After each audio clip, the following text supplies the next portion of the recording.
ayer, no, antes de ayer. Ayer estuvieron con el doctor Gabriel. ¿Qué tal? ¿Bien? ¿Bien? ¿Sí? Bueno.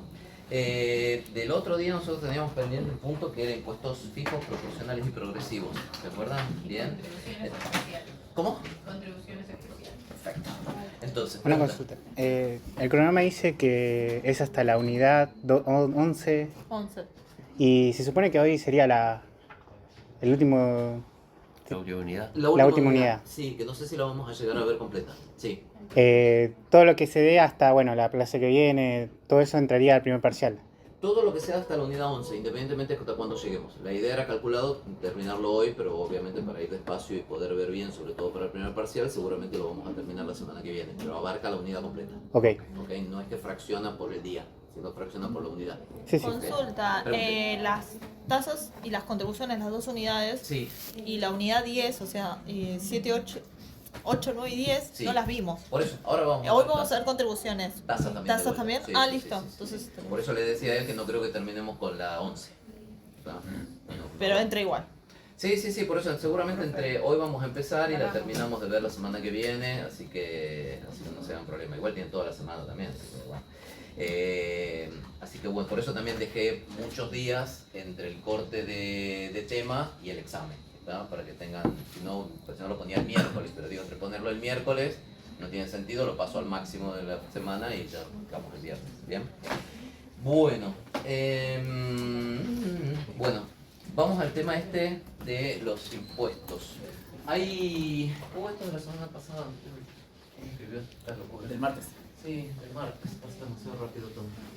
Ahí estábamos con la clasificación de impuestos, ¿sí? Y nos estaba quedando pendiente una que yo les dije que se los quería hacer en el pizarrón, que es básicamente una clasificación que tiene que ver con esto. Necesitaríamos un cuadrito donde ponemos acá la base imponible, la alícuota, y el tipo de impuesto, que sería el fijo, proporcional, progresivo. Pero voy a poner al regresivo solamente para que entiendan la diferencia que quiero explicarles. Bien. Bien, entonces, vamos a los... ¿recuerdan lo que era la base imponible? ¿Sí? La base imponible es la cuantificación del hecho imponible, ¿sí? Yo tengo una conducta que es un hecho imponible y lo que yo necesito determinar es un número, yo necesito liquidar. Entonces, muy lindo los verbos, pero yo necesito un número. Entonces, por eso, la base imponible es la cuantificación. Si es una venta, va a ser un precio. Si es, por ejemplo, el segundo hecho imponible del IVA, que todavía no lo vimos, que es prestación de servicio, va a ser el precio del servicio prestado. ¿Bien? Entonces, esa es la base imponible. Y por último, tengo la alícuota. La alícuota es el porcentaje que se aplica sobre la base imponible. Esta operativa, que ustedes ya lo han visto, me robó un poquito de electricidad la facu. Este tipo de tributos se denominan tributos ad valorem. Este sistema de alícuota sobre base imponible son los tributos ad valorem, que significan en atención a un valor, a una cuantía. Entonces, ¿qué es lo que pasa? Nosotros vimos el caso del IVA, donde sí hay base y sí hay alícuota. Vamos a empezar por el fijo. El fijo, en cambio, no tiene base imponible, ni tampoco tiene alícuota. Por eso los impuestos fijos son los impuestos más antiguos en el tiempo. Son los denominados impuestos per cápita, ¿sí? Per cápita. Es decir, impuestos que se pagaban por capitación, por unidad. Era una suma fija que se pagaba por persona, por unidad. De ahí, por ejemplo, son impuestos muy antiguos, como por ejemplo el de las puertas y ventanas, que se pagaba en Francia, ¿sí? Por eso en Francia hay mucha estructura de edificios que tienen ventanas falsas, porque eran solamente decorativas para mantener el equilibrio, ¿no? del diseño. pero sin pagar el impuesto, porque no era ventanas, era una simple decoración, ¿bien? También surge el tema de la mansarda, lo ubican como el ojo de pez o ojo de buey que tienen arriba en los tejados, ¿m? Para pagar menos impuestos. Entonces, hoy no existen los impuestos per cápita, no existen el sistema de pago por capitación en materia de impuestos. Sí puede existir el sistema de capitación, pero para otras cosas, como por ejemplo son las contribuciones especiales, que vamos a ver hoy también el tema. Y ahí vamos adelantando un poco el tema. Se dice que lo que se paga por la matriculación del Colegio de Abogados o por la cuota anual del Colegio de Abogados es una contribución especial. Ya lo vamos a ver por qué. Pero fíjense cómo la matrícula, donde tengo entendido, es del mismo valor para todos. Entonces es una cuestión que no tiene base, no tiene alícuota, lo mismo que el pago anual, ¿se entiende? Entonces no atiende a si la persona explota o no la matrícula, no atiende a los ingresos del abogado, no atiende a si la persona la tiene no suspendida, por ejemplo en mi caso yo la tengo suspendida y no pago, pero hay otros que no trabajan de eso, pero la tienen activa y tienen que pagar igual que otro que le saca el jugo con un montón de plata, ¿se entiende? Porque en ese caso la contribución viene a ser una especie de monto fijo por cabeza, pero eso es contribución, no es impuesto de lo que estamos hablando, ¿tá? Los impuestos per cápita se han eliminado a lo largo del año porque son injustos. Los impuestos per cápita no atienden a la capacidad contributiva, se desenganchan de la capacidad contributiva. ¿Por qué? Porque básicamente no atienden a la base. Entonces te hacen pagar a todos por igual, con independencia casi de su situación económica. ¿Se entiende esto? Por eso hoy no hay impuestos fijos, ¿bien? O son excepcionales. Lo que existe son impuestos proporcionales. Los impuestos proporcionales tienen una alícuota, es decir, un porcentaje que se van a aplicar sobre la base imponible. La particularidad es que en los impuestos proporcionales la alícuota puede subir o bajar y la alícuota se mantiene constante, que es el caso del IVA. En el caso del IVA hay distintas alícuotas, 10,5, 21, 26, pero por el tipo de producto.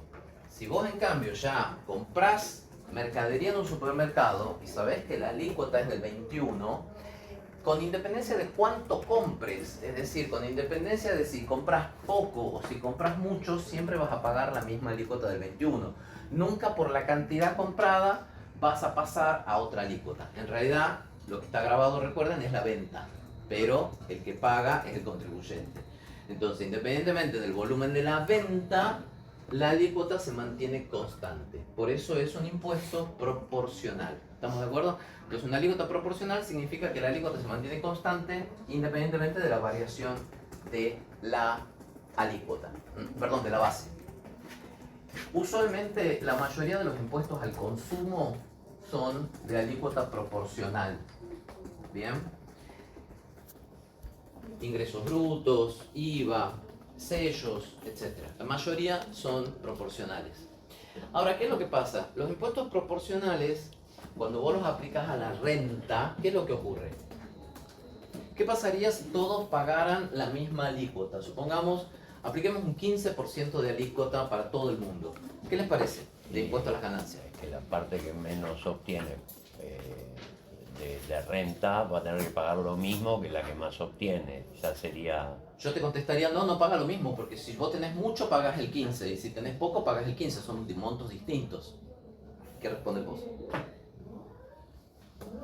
Pagan la misma alícuota, pero cada uno paga más. El que gana mucho paga mucho y el que gana poco paga poco, porque ambos pagan el 15. ¿Qué respondes? No es la palabra equitativo la que estoy buscando. Es esa exactamente. ¿Es esa? Por ahí va, sí. ¿Por dónde más va? Sí. Porque no tienen la misma capacidad contributiva. Entonces uno paga más y otro paga menos, ambos al 15. Falta algo más. La base imponible es distinta. Cambia la base imponible, cambia lo que pagan. 15% de 1 millón es distinto de 15% de 10 millones. ¿Por qué no alcanza eso? ¿Por qué esa tributación no es adecuada? No es, y ahí empiezan a pagar. Proporcional justamente es un impuesto proporcional, pero ¿por qué no sería adecuado aplicarla? Una palabra ya la dijeron acá. ¿Qué más? Larguen ustedes, quiero que entiendan el concepto. ¿No sería? ¿Se animan a decir la palabra mágica? ¿La palabra ambigua? Díganla la palabra ambigua. Justo. Exactamente. No quisimos decirla muy bien. Esa, no sería justo. Entonces ahí empieza a ser una cuestión valorativa, no es una cuestión matemática, empieza una cuestión valorativa que sí tiene un sustento teórico económico, que es lo que se denomina la teoría del sacrificio. La teoría del sacrificio significa que una persona que tiene una renta moderada, una renta pequeña, primero, lo que vimos en las clases anteriores, destina casi todo el sueldo a consumo. Con lo cual, primero todo el sueldo va a quedar grabado el 21% cuando compre, ¿sí? Entiéndase bien la palabra, el sueldo va a quedar grabado al 21%. Eso es una barbaridad lo que acabo de decir. Lo que se traduce es, la persona cuando vaya a comprar va a resultar contribuyente de facto por la traslación que le haga el vendedor del IVA sobre los productos que venda. ¿Estamos de acuerdo? Bien. Compactamos, significa el sueldo le queda grabado con el 21%. ¿No? Pero esa ya es la forma amigable de decirlo, porque ustedes la parte técnica ya lo tienen que entender. Si no va a decir, el IVA graba el sueldo. O sea, desarrolle la idea. ¿Ven? Entonces, ¿qué es lo que pasa? Si vos un sueldo chico le sacás, ¿cuánto era lo que habíamos puesto? ¿15? ¿Sí? Sí. 15. Entonces le sacas un 15%, más o menos que sea esto, ¿bien? Ya le estás sacando la muela a la gente. Si ya con el sueldo no le alcanza, ya con el 100% no llega. ¿Está? Entonces, si encima le sacamos un 15 de lo que no llega, lo estás matando. ¿Se entiende? Bien. En cambio, si vos tenés un ingreso mucho más grande, sí, es verdad, un 15% es equilibrado, este va a pagar más, obviamente, pero ¿qué es lo que pasa? Hay un nivel en donde la persona a lo mejor con este porcentaje del sueldo vive y le alcanza. Y le alcanza e incluso le sobra y capaz que esto lo destina al ahorro. Entonces, ¿qué es lo que pasa? Este 15% lo hace sufrir, a pesar de que es un 15% enorme en comparación con este que es chiquito, pero el sufrimiento que tiene esta persona con relación a la detracción del 15% es mucho menor que el sufrimiento que tiene esta persona con la detracción del 15%. ¿Bien?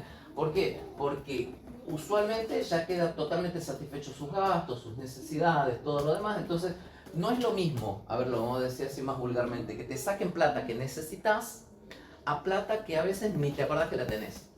¿Se entiende? ¿Vieron cuando uno aparece plata en un bolsillo de un pantalón? Dice, ah, mira, si no hubiera aparecido esa plata, ni te genera un problema, porque nunca te enteraste que la tenías. En cambio, cuando vos tenés plata ahorrada para algo muy puntual y después descubrir que te la manotearon, y es un bajón, te duele un montón, ¿está? Porque encima ya la tenías pregastada. Entonces, la teoría del sacrificio lo que dice es, ¿cuánto podemos aumentar este porcentaje para que le duela lo mismo que lo que le duele a este un 15%? Y ahí aparece lo que se llama el impuesto progresivo. El impuesto progresivo lo que hace es que a medida que aumenta la base imponible, a medida que el redondelito aumenta, va a aumentar la alícuota y a medida, viceversa, obvio, a medida que baja la base imponible, baja la alícuota. El que no entienda, avisa. ¿Okay? ¿Tiene una escala esto? Claro, entonces esa es la Ok. palabra mágica, la escalerita, la escala. La escala, vamos a borrar un poquito porque si no, es la escala de contribuyentes, la escalera de contribuyentes, que es necesario categorizar o segmentar a los contribuyentes, ¿sí? Esto lo podríamos ver, yo sé que esto es horrible para ustedes, en un eje de abscisas ordenadas. Ahora hacemos la escalerita, es lo mismo, ¿no? Es lo mismo. En un eje de ordenadas y abscisas lo que podemos poner acá es la renta, ¿sí? Entonces la renta va de 0 a 50, 100, 150, 1000, lo que quieran, no sé, los números no importa. Esto es simbólico, ¿bien? 250, ¿bien? Y acá lo que le vamos a poner son las alícuotas, ¿bien?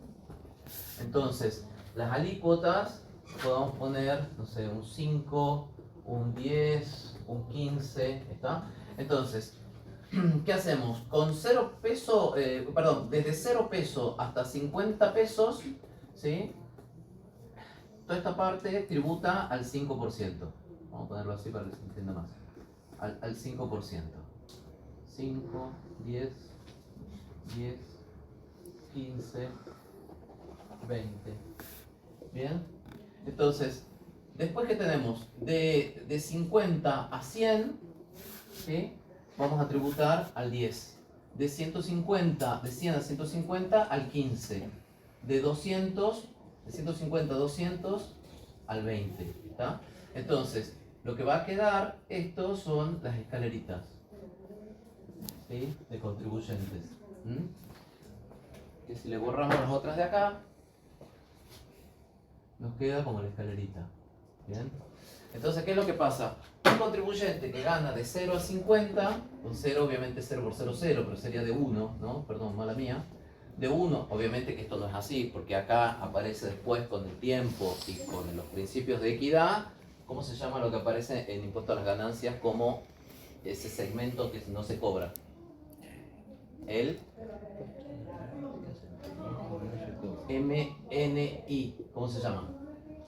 Mínimo, exacto, mínimo no imponible. Entonces el impuesto no te comienza con 0, ¿bien? El impuesto te va a empezar con ponerle 30, ¿tá? Entonces, porque queda como un pequeño bache que queda exento, que queda fuera de la tributación. No quiero utilizar la palabra exenta porque la tienen fresquita del otro día. Entonces queda fuera de la tributación. Para hacerlo más fácil al cuadro, yo empiezo con un peso, ¿tá? Bien, pero esto en la práctica no ocurre. Entonces, ¿qué es lo que pasa? Una persona que gana desde 1 peso a 50 pesos va a quedar alcanzado por la alícuota del 5%. Todo esto van a ser del 5%. Una persona que gana desde 51 pesos hasta 100 va a quedar grabado con el 10%. Una persona que gana 101 pesos hasta 150, el 15%. Y una persona que gana 151 pesos, lo podríamos hacer ya en adelante, ¿sí? En adelante, para no hacerlo eterno, paga el 20%. ¿Bien? Ahora, esto sería como una aproximación muy a la trompada. ¿Por qué? Porque la pregunta es entonces, ¿cómo va a liquidar esta persona? Porque la pregunta es, ¿quiere decir que una persona que está acá paga el 10%? ¿No? Supongamos que la persona gana 85 pesos, 85.000, 85 millones, lo que quieran, 85. Entonces, ¿qué pasa? La persona quiere ganar más plata, ¿sí? Entonces se esfuerza más y trabaja, ¿qué? Horas extras, ¿bien? Entonces, trabajando horas extras, llega a ganar 107, ¿bien?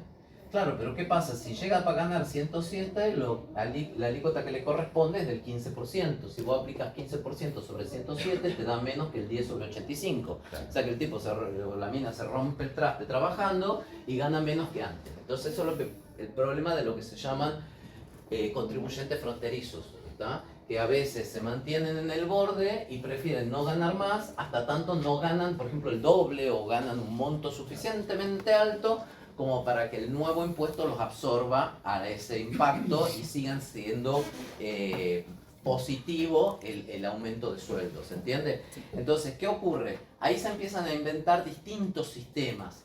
Vamos muy rápido, estamos bien, ¿se entendió? El problema es la gente fronteriza, es decir, la gente que está al borde de pasar de categoría pasa y le va peor que antes cuando estaba en la categoría anterior, ¿sí? ¿Qué es lo que ocurre? Hay distintas modalidades, eso lo van a tener en el libro, ustedes lo van a estudiar, que básicamente es, por ejemplo, hacer que esta persona, por el primer segmento, tribute al 5, por el otro segmento, tribute al 10, y acá, por estos 7 pesos más que gana, cuando sobresale del segmento, que tribute al 15. Entonces se aplican distintas alícuotas según segmento. ¿Se entiende lo que estoy diciendo? Esa podría ser una opción. Otra opción es lo que establece nuestra ley de ganancias. Nuestra ley de ganancias establece una especie de escalera con un monto fijo y luego un porcentual sobre un excedente. Es un poco complicado, es simplemente para que tengan una idea. Es decir, hay una escalerita, ¿sí? Hay una escalerita, te dice el que gana de tanto a tanto, tanto a tanto, tanto a tanto, entonces vos te tenés que ubicar. ¿En qué escalerita estás? ¿Bien?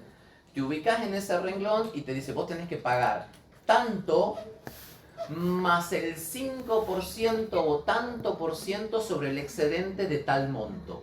¿Se entiende? Es como que en cada nivel vos tenés que hacer, es un poco más complicado, porque tenés un monto más un pequeño cálculo que hacer sobre una determinada base que te da la ley. Sí. Ahora, ¿esto queda regular por un tiempo o es cuando solamente, en el ejemplo, ganás 107, porque por ahí el mes que viene ganas 102 o 98. Entonces, ¿se vuelve a calcular para ese mes o queda, como es el monotributo, que queda 6 meses con el A, con el B, con el C? De la misma manera que vos tenés en un monotributo por 6 meses, en el IVA tenés por un mes y en impuesto a las ganancias tenés por un año. Entonces, ese cálculo de ver qué alícuota te tocó es por la sumatoria de todas las rentas del año. Entonces, vos a fin de año tenés que ver cuánta renta tenés y ahí vas a saber qué categoría tenés y ahí tenés el fijo y la liquidación. Perdón la interrupción. No, por favor, todo va sumando, así que todo va colaborando. ¿Está? ¿Se entiende esto? Entonces, el cálculo de qué categoría de contribuyente te corresponde tiene que ver con la renta obtenida durante todo un año. ¿Sí? En el caso, ya que estamos por el mismo precio, en el caso de las personas físicas, el periodo va 1 de enero, 31 de diciembre. ¿Sí? Así que siempre les digo a los alumnos que el 31 de diciembre, cuando estén brindando, se acuerden del profesor de tributario, porque cierra periodo fiscal de ganancias. ¿De acuerdo? Bien, porque se comen las uvas, brindan y cierra periodo fiscal de ganancias. Bien. Mientras que para las personas jurídicas, ¿sí? Para las personas jurídicas es por ejercicio comercial, es decir, cuando se hace balance. Esto tiene que ver con los estatutos. Entonces, los estatutos de la empresa va a determinar cuándo comienza, cuándo cierra su periodo de ejercicio comercial y según donde caiga va a ser el periodo de liquidación del impuesto del año, bueno, que empezó a morder del año anterior. ¿Estamos de acuerdo? Bien. ¿Se entiende esto igual? Pues después lo van a repasar. ¿Otro ejemplo de impuesto progresivo que no sea el de ganancias? Lo que pasa es que en principio ganancias, a ver, ahí vamos. ¿Qué impuestos aplica la progresividad? Bueno, en principio lo que son los impuestos a la renta. En nuestro país solamente tenemos como el más común, que es ganancias. Tendría que repasar porque hace mucho que no lo veo el de premios y sorteos, si tiene algún esquemita así. Pero en algunos países y también en Argentina se ha empezado a extender a algunos impuestos al patrimonio, sobre todo a lo que es patrimonio global, lo que podría ser todo lo que es tributación sobre grandes patrimonios, sobre declaraciones patrimoniales integrales, sobre transferencia de bienes por sucesión, ¿bien? Entonces, pero hay que ver en cada caso, ¿sí? La regla es, al consumo son proporcionales, generalmente. Los de renta son progresivos y los patrimoniales son mixtos. Habrá que ver en cada caso. ¿Por qué estoy diciendo que son mixtos? Porque nacieron como proporcionales, pero por el criterio que decía el compañero, la equidad, la justicia, lo que decían ustedes, muchas veces se entiende, sobre todo cuando son patrimonios grandes y todo lo demás, que no alcanza con que la tributación patrimonial sea proporcional, sino que es necesario que sea además progresiva. ¿Se entiende esto? Regresivo es exactamente lo rojo, ¿no? Perdón, no regresivo. Esta línea roja es exactamente lo mismo viendo de bajada, ¿no? Con lo cual no se necesita ni explicar. Vamos a regresivo. Lo explico simplemente porque hay dos tipos de regresividad. La que estamos acá estudiando en este cuadro es la regresividad tributaria. Igual que la progresividad. Es una regresividad o progresividad tributaria, que es inversa a la anterior. Cuando la base imponible sube, la alícuota baja. Y viceversa, obviamente, ¿no? Cuando baja la base imponible, la alícuota sube. Es decir, sí, es lo que están pensando. En principio parece que no tiene mucha lógica, porque es a medida que más hay, que más capacidad contributiva hay, menos grava el Estado. ¿Cuándo al Estado le puede interesar? ¿Cuándo ocurre eso? Cuando al Estado en realidad no le interesa recaudar, sino que le interesa ¿qué cosa? Una finalidad social. Una Fines finalidad extrafiscales. social. Exactamente. Entonces puede establecer impuestos regresivos cuando lo que busca es el arraigo de empresas. Entonces te dice, mira, yo te voy a dar un plazo de tal tiempo, en la medida en que yo vea que vos cada vez obtenés más rentas, significa que estás creciendo, que estás tomando personal, que te estás arraigando en el país, entonces te voy a mantener con alícuotas bajas. ¿Para qué? Para fomentarte aún más tu tu ampliación, ponele por 10 años, te mantengo alícuota regresiva durante 10 años, ¿bien? Después, bueno, empecemos con la realidad, ¿bien? Pero durante 10 años vos tenés este régimen muy beneficioso que mientras más produzcas, menos pagas de impuestos. Mientras menos produzcas, vas a pagarlo a alícuotas más altas, ¿se entiende? Entonces, en realidad, ahí el Estado está haciendo un sacrificio patrimonial como forma de estímulo para que alguien haga algo, una empresa produzca más. ¿Se entiende esto? Bien. Sí, lo que pasa es que no puedo salir del pensamiento de un argentino, con todo el respeto que me merece, que gracias por los 10 años. Sí. El año que viene es el año 11 Sí. y me vas a cobrar como Dios manda. Sí. Me voy del país, gracias por todo. Está bien, pero durante 10 años le diste mano de obra a gente que no la hubiera tenido la mano de obra ocupada. O sea, la inversión que hace el Estado no lo hace con la expectativa del año 11 reventarte, porque ahí también está la visión argentina. La visión argentina no solamente está en la empresa que viene y después te desmantela el rancho y se va.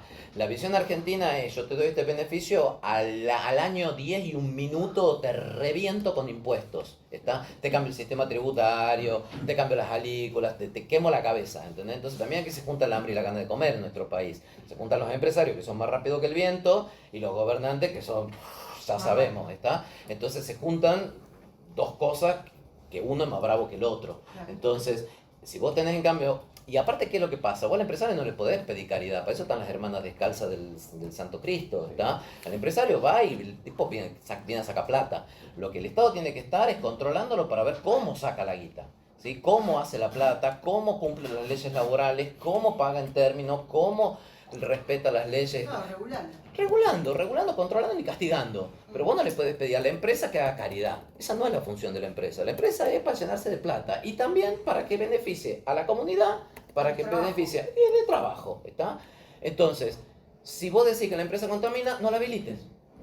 Punto. No la habilites, no la permitas, no permitas la actividad. ¿Está? Pero nosotros vivimos un eterno dilema de, ay, sí, pero contamina y entonces, ¿cómo lo van a...? O lo habilitás o no lo habilitás. ¿Está? Si pones una empresa que va a hacer papeleras, va a talar el bosque, sí, pero el caranchito, el pajarito, entonces no la habilites. Y punto. ¿Está? Y date maña con otra cosa. Pero nosotros vivimos como en esa dicotomía de que la empresa se quiere llevar los fondos y después se quiere llevar de la Argentina. Y sí. O sea, o crees que te lo deje para acá. ¿Está? Entonces, o sea, vos ponele clara a las empresas. Mira, lo que vos tenés que hacer es esto, ¿no? Lo que pasa es que Argentina hace esto, y después de un tiempo te dice, pero ahora no te dejo girar las divisas porque las necesito. Entonces ahora te bloqueo, ahora te impido, ahora te saco, ahora te pongo. Y no funcionan así las cosas. Entonces la empresa dice, no, chao, me voy. Chao, me voy a Brasil, me voy a Paraguay, me voy a Uruguay, me voy a dar la vuelta. Está mala la empresa. Y no, porque la empresa busca donde puede ganar plata. Para eso está el Estado, para defendernos a nosotros y que tengamos buenas leyes laborales, buenas condiciones de trabajo, no contaminación, control de esto, la competencia. Tenemos millones de leyes para controlar a las empresas. Un montón de leyes para controlarlas a las empresas. Entonces, bueno, y el mayor problema que tienen las empresas es la inseguridad jurídica. Cuando vos estás permanentemente cambiando las normas, y montar una empresa no es fácil. Entonces, no es una carpa que se levanta cada vez que te vas de camping acá a la vuelta. Invertir en una empresa es algo muy costoso. Entonces, si vos no tenés seguridad en un país que cada 4 años puede ser Londres o Zambia, es complicado. O sea, ¿qué empresa va a venir a invertir sabiendo que a lo mejor en 3 años y medio tiene que levantar la toldería como si fuese un mantero y correr a otro país? No se puede venir a invertir. Entonces, ¿quiénes vienen a invertir? Los que vienen a extraer, a invertir rápido, sacar títulos y se van. ¿Tá? Entonces, cuando el Estado es como, no sé, es como pretender que alguien venga a plantar en el desierto. Entonces, si vos no le das la base a la empresa, que es mínimamente una seguridad jurídica, no te va a venir lo mejor. Eso es lo que pasa. Sí. Profe, eso es lo que justamente están buscando con este proyecto del Super Rich y todo eso, es lo que están buscando como... Vi como que era un sistema justamente tributario muy regresivo, diríamos, para... A ver, no lo leí del todo, pero... el RIGI entra dentro de lo que es, y el Super RIGI que se propone entra dentro de lo que es la promoción industrial. La promoción industrial no solamente es, porque hay un concepto, a ver, acá, ya que estamos por el mismo precio, porque también lo deben haber visto con Gabriel a esto. dentro de los principios del contribuyente, claro, todo esto lo vieron vieron la parte constitucional. En la línea, ¿vieron la no retroactividad ayer? ¿Llegaron a ver algo de no retroactividad? Miéntanme, a ver. Tendrían que haber no confiscatoriedad, igualdad. Bueno, después cualquier cosa lo vemos. ¿Cómo explicarles sin meterme tanto en el tema? Ustedes, por ejemplo, están acá, ¿sí? Algo nosotros lo venimos mencionando en las clases anteriores. Ustedes tienen derecho a que una ley posterior no regule el tiempo pasado. ¿Está? Eso es retroactividad. Vamos desde lo simple. En el Código Civil, ¿se permite la retroactividad? Sí. El Código Civil, en el artículo 5, dice que sí está permitida la retroactividad. El problema es que la retroactividad tiene el límite, que son los derechos adquiridos. Es decir, las normas pueden ser retroactivas, sí, pero no pueden dañar derechos adquiridos. Entonces, es como, pueden ser retroactivas, o C, o so, depende. Pueden ser retroactivas en la medida que no generen un perjuicio. ¿Y qué es lo que pasa? En materia tributaria, todas las normas son para peor. Digamos, todas las normas te piden algo, todas las normas te dificultan algo, te aumentan la alícuota, te exigen más cosas. Entonces, por eso en los tributaristas tenemos casi la idea de que las normas no pueden ser retroactivas. Porque como todas las normas son más generadoras de nuevas obligaciones, hay muy pocas normas que son liberalizadoras, ¿sí? La mayoría de las normas son más, generan nuevas obligaciones para los contribuyentes. Entonces nosotros los tributaristas tenemos como muy incorporado que en derecho tributario, en principio, las normas no pueden ser retroactivas, ¿está? Y casi que nos olvidamos que la retroactividad, en teoría, está permitida, ¿bien? Eso no significa que las leyes sí puedan modificar a futuro. ¿Estamos de acuerdo? Entonces, lo que puede ocurrir es que vos hoy estás grabado con un 10% y el día de mañana, para futuro, una nueva ley te graba con el 15 o con el 30%. ¿Estamos de acuerdo? Entonces, vos no tenés derecho a lo que se llama mantenimiento o congelamiento del régimen jurídico. Congelamiento del régimen jurídico. Vos no tenés derecho a eso. Nadie tiene derecho a eso.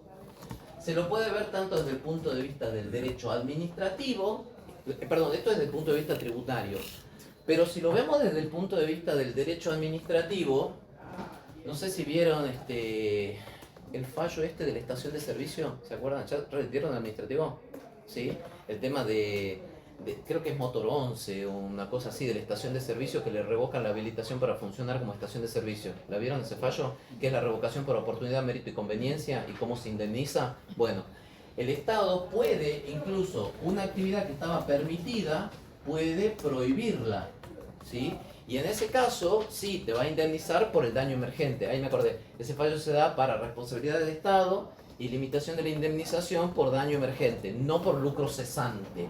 No es que, yo tenía una estación de servicio, la guita que hubiera ganado de acá 5 años. No, lo lamento. Vos tenés que cerrar la estación de servicio, yo te indemnizo por eso, ¿sí? Responsabilidad del Estado. Entonces, ¿por qué? Porque nadie tiene derecho al mantenimiento de un régimen jurídico congelado en el futuro. En el futuro el Estado te puede modificar la alícuota, te puede prohibir una actividad que estaba permitida, por supuesto pagándote ciertas cosas, pero el futuro es regulable. ¿Qué es lo que hace un régimen de promoción industrial? Te congela el régimen. ¿Bien? Una promoción industrial te congela el régimen. ¿Por qué? Porque en definitiva pasa a ser casi un contrato. ¿Un contrato entre quién? Entre el Estado y el particular. Y es una situación, sobre todo en países de mucha fluctuación normativa como el nuestro, donde el Estado te dice, mira, por 10 años, ¿sí? Por 10 años nadie te puede cambiar el régimen. Si le sale la ley que cambia el régimen, se la cambian los otros. Vos no, vos estás protegido. ¿Está? ¿Por qué? Porque en definitiva sale una ley que es una ley de promoción industrial, como sería el RIGI, y alguien adhiere. Entonces, es como una especie de oferta y aceptación. Oferta y aceptación. Entonces, ellos acuerdan que va a invertir tanta plata y que el Estado le va a dar un congelamiento del régimen jurídico. Entonces, de esa manera, le da una protección total para cualquier cambio de criterio futuro. Puede venir otro gobierno, cambiar el régimen, pero a él no lo va a afectar. Obviamente que si lo intenta afectar, hay que ver, puede pedir tanto daños y perjuicios por responsabilidad de Estado, como hay que ver si no a lo mejor se va al CIADI por inversiones extranjeras. ¿Se entiende? Y ahí siempre la sacamos mal en el CIADI, porque no va a cachetazos que tienen en el CIADI históricamente. Sí. No, es que justamente también lo que leí es que el Super Rigid como que permitía que si había una cuestión jurídica se resuelva afuera. Lo que pasa, y es lo mismo que con el tema del crédito público. Vos querés atraer gente que te dé plata, yo te voy a dar papelitos de colores. Y si yo no te los pago, no, vamos al contencioso de acá a la vuelta.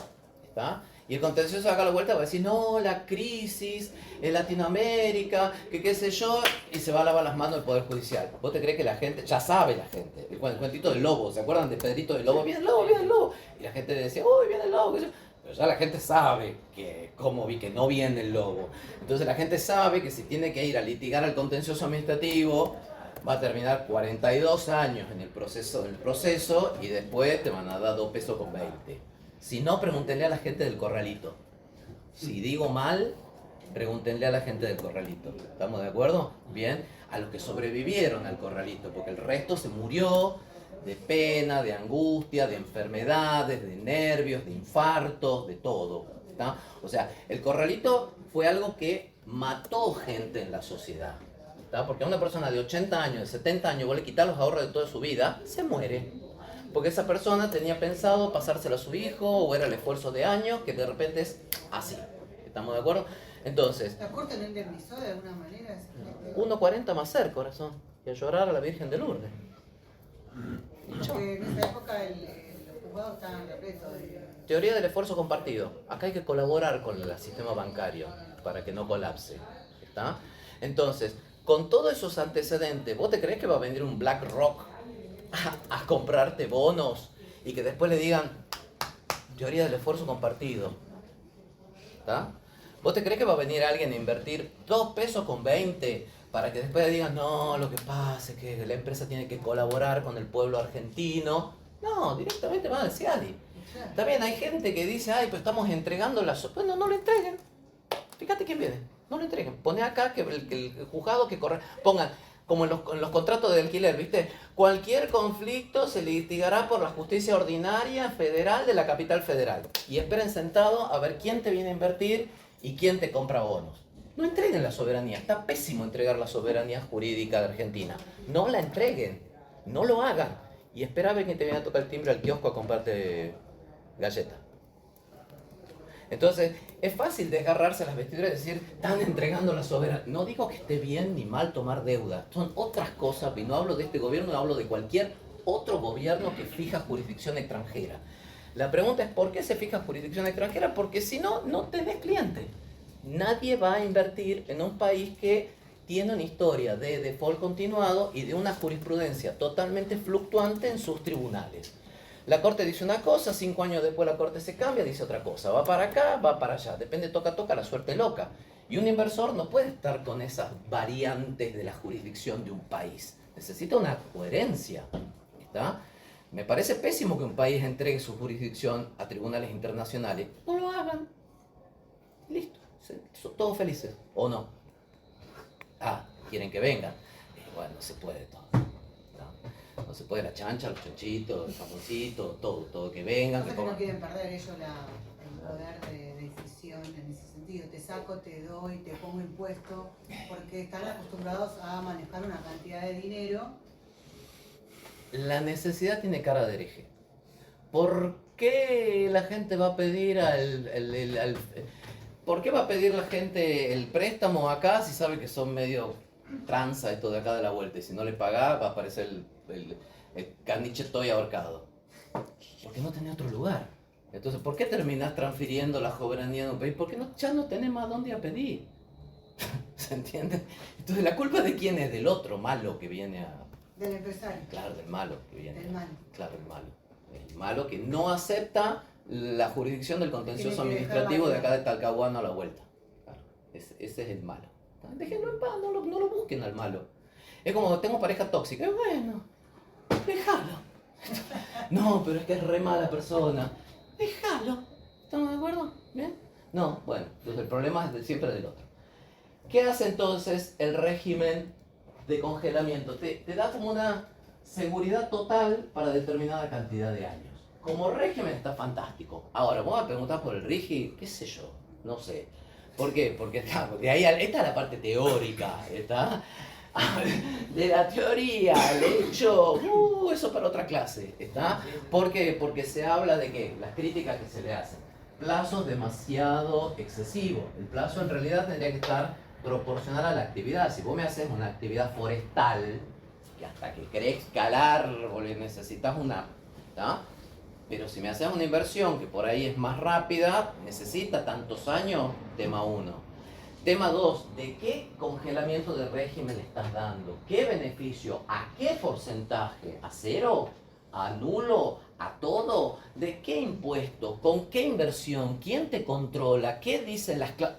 Eso ya es otra cosa. Por eso, esto que estoy explicando no significa que el RIG esté bien y que el super RIG y tal como lo plantean lo están dando, que sea bueno. Ahí yo con realidades no me meto. Yo en la teoría soy fantástico, en la realidad es otra cosa, ¿está?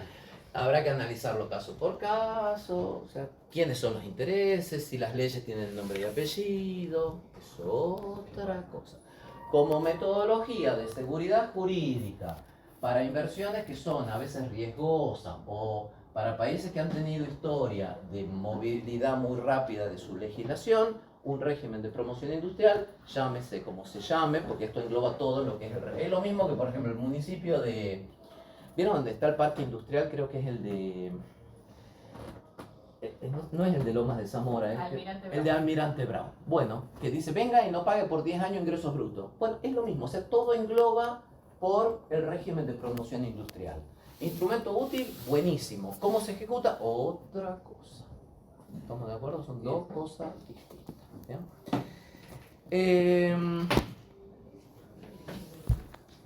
¿Cómo están con la hora? Mal. Bueno, entonces, regresividad, esto todo salió por culpa de esto. Regresividad tributaria. Más producís, menos te cobro.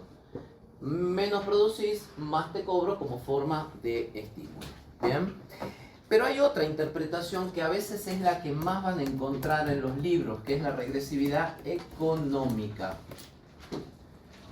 La regresividad económica, que a veces se habla del sistema tributario regresivo, se habla de un impuesto regresivo, se habla de una medida regresiva, lo que tiene que ver es cómo impacta en el mercado, en el sentido de si se dice que algo es regresivo cuando lentifica o achica el mercado.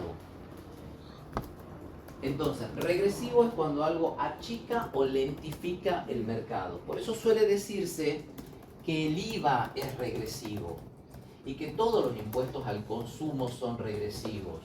Por ejemplo, el IVA acá es es una cuestión bastante de cálculo y hay que ver hasta dónde. El IVA acá es del 21%, antes era del 19%. ¿Qué pasaría si el IVA lo bajan al 15%? Uno tendría, ¿cuántos puntitos? 6 puntitos más de sueldo para patinárselo. Entonces, ¿qué ocurriría? A la gente le sobraría un 6%. Supongamos una persona que se gasta el 100% del sueldo, ¿sí? Una persona que se gasta el 100% del sueldo en supermercado, le quedaría un 6% más de sueldo para comprar más cosas. Ese es el pensamiento.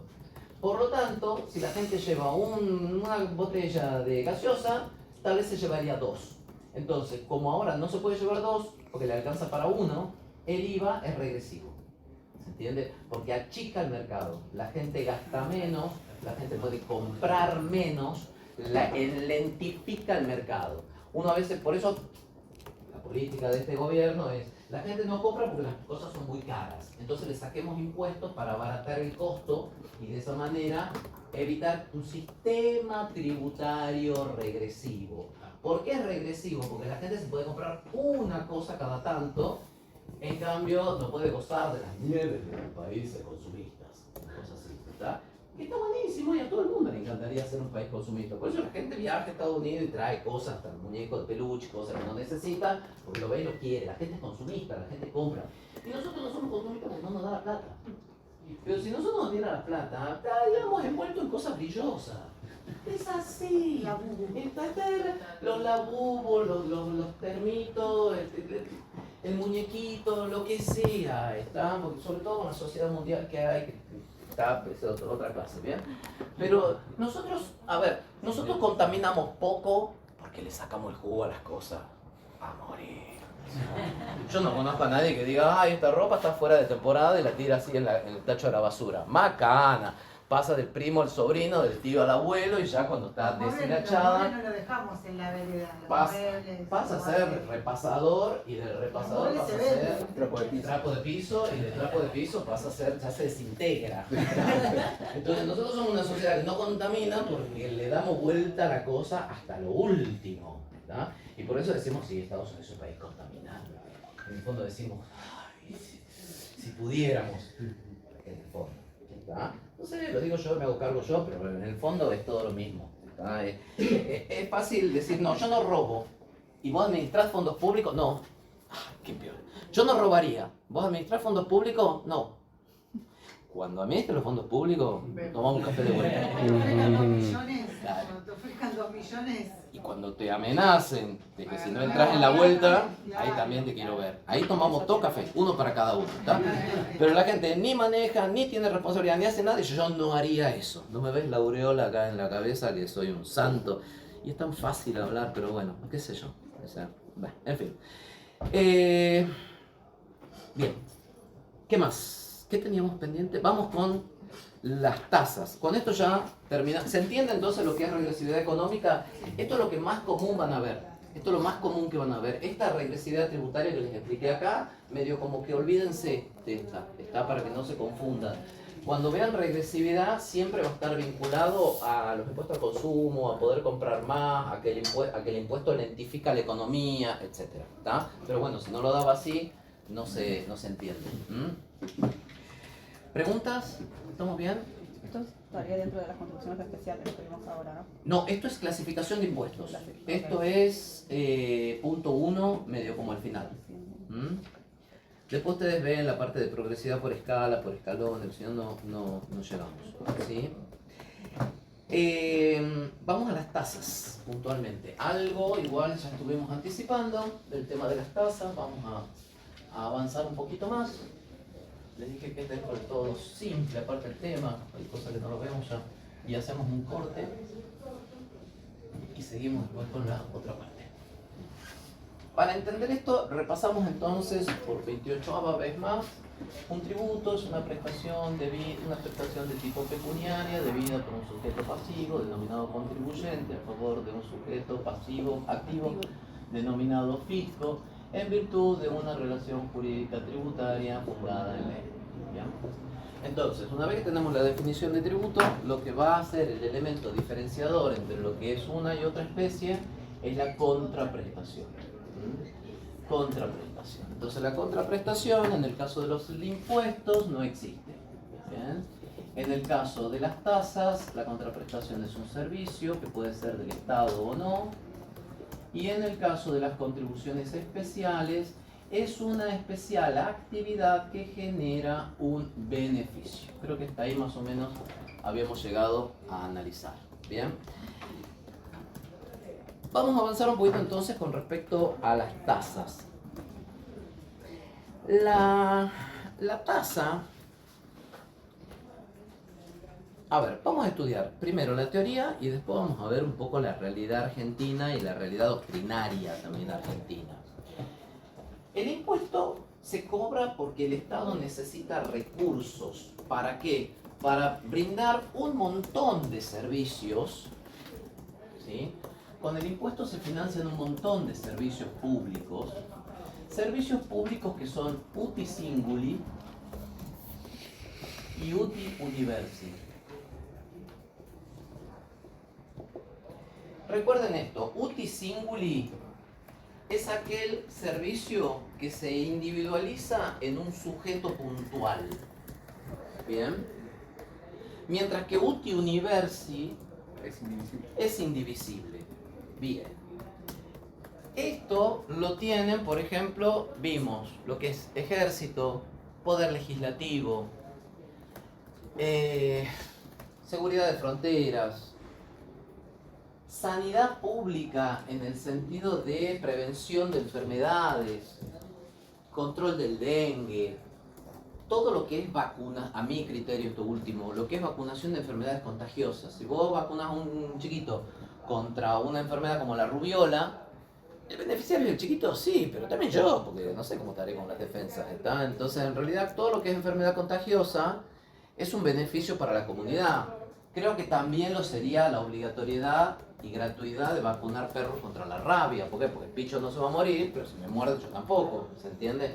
Entonces, todo lo que tiene una traslación genera un beneficio casi incierto para las personas, porque no sabemos quién va a morder el perro, ¿se entiende? Entonces, esos son servicios uti universi. Mientras que, a ver, los servicios uti universi, la única forma de financiación es con impuestos. ¿Sí? La única forma de financiación son con impuestos, porque no hay a quién cobrarle. Porque vos no le podés cobrar a alguien en particular por algo que no le vas a dar. ¿Se entiende? Porque no sabes si lo va a recibir o no lo va a recibir o cuánto lo recibe. Y la pregunta es ¿por qué le cobras a ese y no a otro? Entonces, el impuesto se cobra directamente al que queda dentro del hecho imponible sin que le generes un derecho a recibir nada. Si lo recibe, bien. Y si no lo recibe, mala suerte, sigue participando. ¿Bien? Los uti singuli, en cambio, podrían cobrarse mediante tasas o contribuciones. ¿Por qué? Porque se individualizan en determinados sujetos. Por ejemplo, este servicio universitario. ¿Se les podría cobrar esta clase? Pero perfectamente, en otro lugar se cobra perfectamente. ¿Y qué es lo que ocurre? Hay una decisión política de no arancelar. ¿Por qué esto no está arancelado y el posgrado sí? ¿Pensaron alguna vez?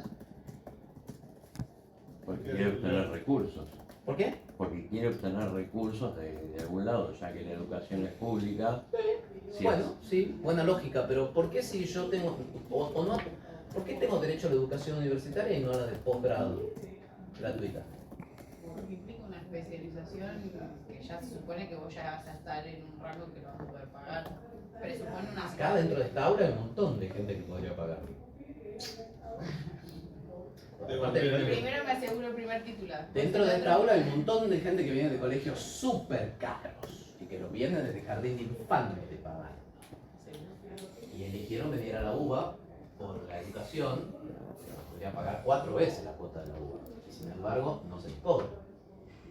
En Uruguay, por ejemplo, todo el mundo accede a la universidad, pero después lo pagan cuando se recibe. Y ahí aparece la capacidad contributiva que vos estás hablando ahora que existe para el posgrado. Entonces y si no generas renta, no te la cobran, hasta que no generes renta de la deuda universitaria. Y todo el mundo ingresa, todo el mundo cursa, todo el mundo se recibe. Si no genera renta, no lo paga. Y si genera renta, un porcentaje de tu declaración de renta va a financiar tus estudios universitarios. ¿Se podría hacer esto acá? Sí, se decide que no. Son decisiones políticas. ¿Se entiende? ¿Esto? O sea, no es una cuestión de que se va a pagar una cuota y el que no tenga la cuota no entra a la facultad. Hay muchas otras alternativas que no se quiere barajar ni decisión política. ¿Se entiende?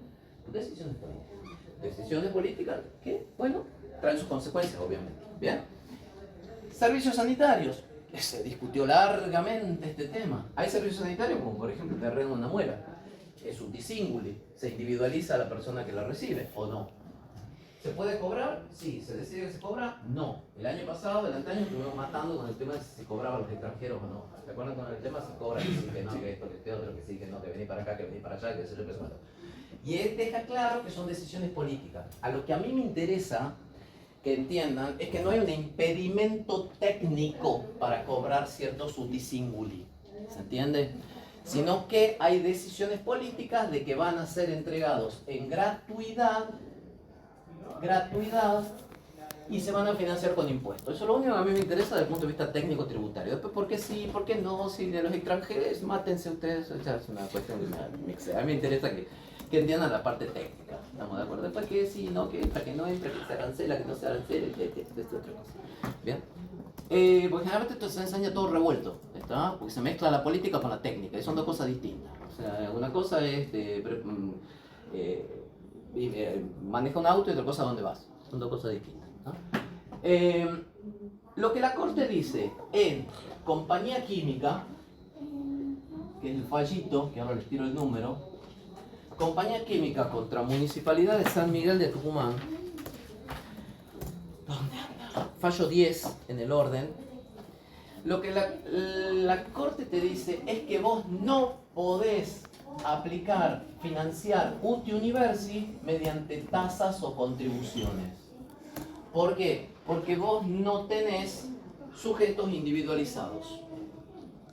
¿Se entiende? Entonces, como no tenés sujetos individualizados, no podés cobrarle a sujetos particulares. En el caso, por ejemplo, la Municipalidad de la Provincia de Buenos Aires financiaba lo que era el arreglo de calles, pintada de cordones, arreglo de los números de las planchetas de ¿cómo se llama? Los numeritos de las casas y todo lo demás, mediante una tasa que pagaban las empresas que producían dentro del ejido de la provincia. Genial, ¿no? Entonces las empresas financiaban mediante una tasa el arreglo de las plazas. Nada que ver con nada, ¿entiendes? Pero bueno, agarremos el primero que se cruza y apliquemos el tributo. Entonces la Corte declara inconstitucional el financiamiento de servicios UTI Universi mediante tasas y contribuciones, porque no hay una relación directa entre el sujeto pagador y el que lo recibe. ¿Estamos hasta ahí de acuerdo? Se Bien. está utilizando eso igual. Un montón. No sé. Esto es El teoría. pueblo es la tasa para la electricidad, Y ahí empezamos con el vademecum. para el barrido de calle. Bueno, pero ahí supuestamente, incluso si la calle es de tierra, es para la nivelación, pasado de máquina. Bueno, algunas calles no tienen desagüe, entonces tiene la zanja a los costados, entonces se limpia. Debería. De la manera que por ahí no se limpia ni se echa la piedrita y todo lo demás, así también no te barren las calles de cemento. O sea, pero por lo menos tenés el motivo. ¿Está? En otros, el motivo es totalmente abstracto, como por ejemplo el arreglo de una plaza. ¿Está? O, spoiler, la tasa vial en la provincia de Buenos Aires, ¿está? Que es para arreglar alguna calle de alguna ruta de algún lado de la provincia, que la paga quien carga nafta en la provincia de Buenos Aires. ¿Entiendes? Entonces, pero a eso llegamos en un ratito. Bien, tenemos que ir por esto, porque si no después el caos es tan grande que se van a marear. Entonces, básicamente, los impuestos pueden financiar tanto servicios UTI Singuli como Universi. Lo que no se puede hacer es financiar mediante tasas y contribuciones los UTI Universi.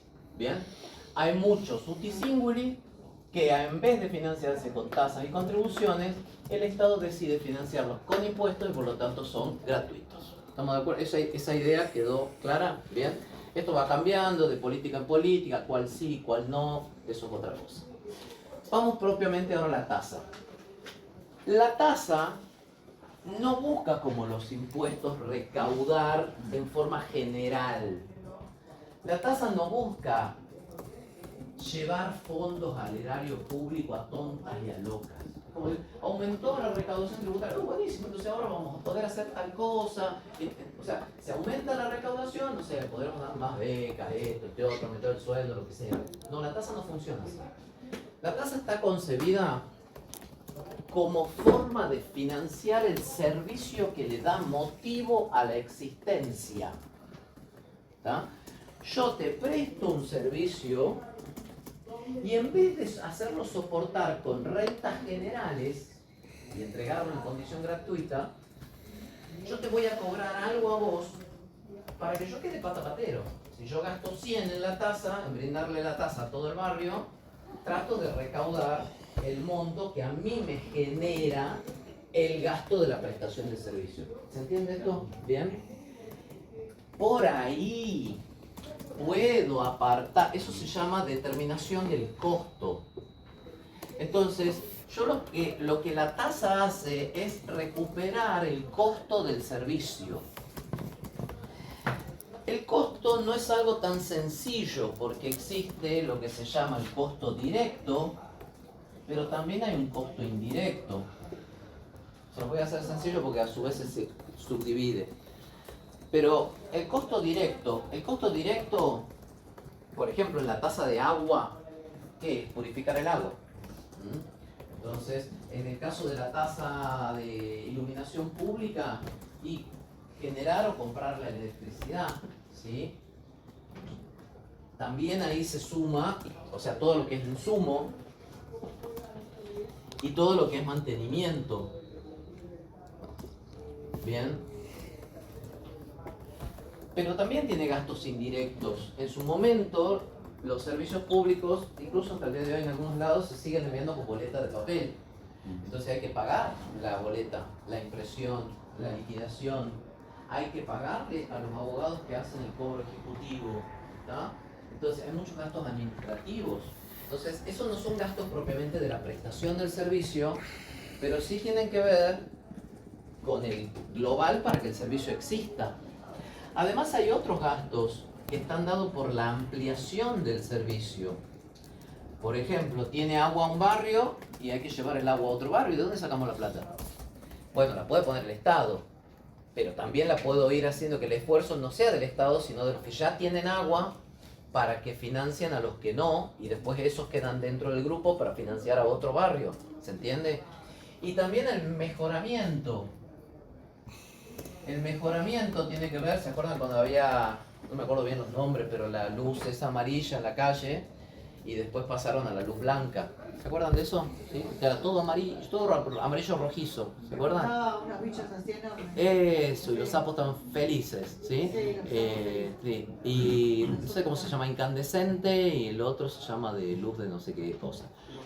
Halógena, eso. Bueno, eso es mejoramiento, con lo cual es otro gasto que no es para prestar el servicio, sino para mejorarlo. ¿Bien?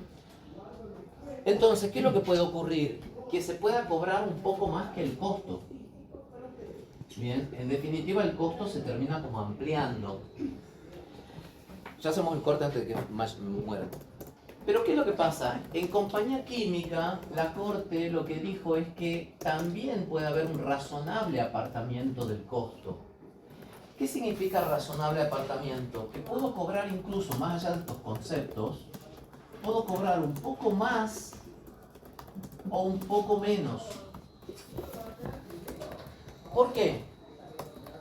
Bueno, porque en realidad, sí, a ver, amplié el agua, la llevé a otro barrio, el agua tiene la misma calidad, la misma pureza, la misma presión que el barrio de La Par, pero bueno, este barrio fue un asentamiento y se está consolidando. A ver, si yo largo a cobrar el agua no me la va a pagar nadie, ¿no? Porque sé que no están en condiciones, los que viven ahí, entonces voy a tirar una boleta baja, como para que no haya tanto impago y la gente como que se vaya acostumbrando a la recaudación, ¿se entiende?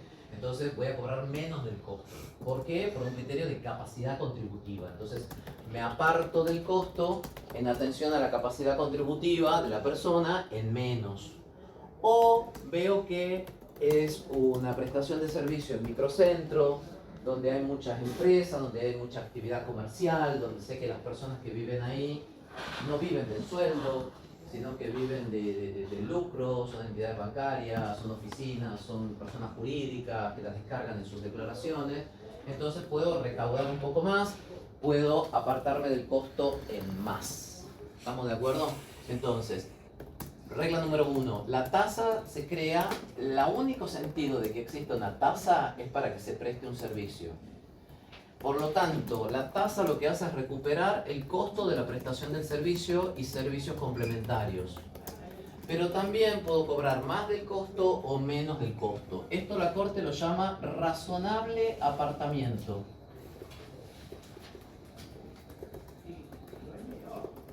Razonable apartamiento. ¿Estamos de acuerdo? Bien. Hasta acá es lo que a mí me interesa que sepan de tasa. Y a partir de ahora viene el desmadre. Viene lo que ocurre acá en Argentina. Esto que es tan sencillo, pasa lo siguiente. En la unidad 11, que creo que lo veamos hoy, lo vamos a poder ver la semana que viene, hay una cosa que se llama coparticipación. ¿Ya lo vieron? Eso fue lo que Sí. vimos ayer. Oh, no, no. Entonces, capaz que le pase distinto, ¿eh? Si no es lo mismo, porque... Gaby. La 23.548. Sí, bueno, no importa, después yo me le pregunto qué dio. Bien, perfecto, mejor entonces. La 23.548. Esta norma tiene una cláusula que... no sé si la vieron, la del artículo 8. Sí, vimos hasta el 9. En donde, como la coparticipación es un convenio entre la nación y las provincias, Sí. las provincias le han firmado el pacto demoníaco a la nación con sangre, diciendo, y esto lo tienen que memorizar, cosa que ya es palabra prohibida en la facultad, claro, que no pueden crear, no, tranquilo, no pueden crear impuestos análogos a los nacionales coparticipados. Y esto lo van a poder entender con el cuadrito que vimos la otra vez acá en esta aula. ¿Por qué? En ese cuadrito, que espero que lo hayan copiado, ustedes han visto que la mayor cantidad de impuestos lo tiene la nación, ya sea como a la renta, como al consumo, como lo que sea. Y hay un par de cositas ahí dando vuelta que se los han quedado las provincias, que son 4 impuestos. Sellos, ingresos brutos, los dos son de consumo, más inmobiliario y patentes de autos, que son los bienes patrimoniales. El tema es que las provincias no pueden crear más otro impuesto. Porque si crean otro impuesto, se van a pisar con algo que ya tiene grabado la nación. Que sería una doble imposición. Exacto, que está prohibido por la 23.548. ¿Hasta ahí se va entendiendo? Bien. ¿Cuál es el tema? Las provincias se han comprometido por sí y por sus municipios. Ergo, ¿qué impuesto les puede cobrar el municipio? Tasas sobre Impuesto. No puede cobrar ninguno. Ninguno. Porque si llega a cobrar un impuesto, el gobernador le tira un bazucazo si se superpone con alguno provincial, y si se superpone con un nacional, la compromete a la provincia, con lo cual le tira el otro bazucazo. ¿Entienden? En consecuencia, no pueden cobrar ningún impuesto. Otra pregunta, ¿les alcanza la plata que reciben, que autogeneran o que reciben de coparticipación a los municipios? No. Entonces, como vivimos en Argentina, hay que inventar cosas. Y lo que vamos a inventar son tasas sin servicios. O mejor dicho, servicios fantasmas. ¿Sí? Servicios inexistentes. ¿Por qué? Porque de esa forma no creo impuestos análogos a los nacionales coparticipados, porque es una tasa.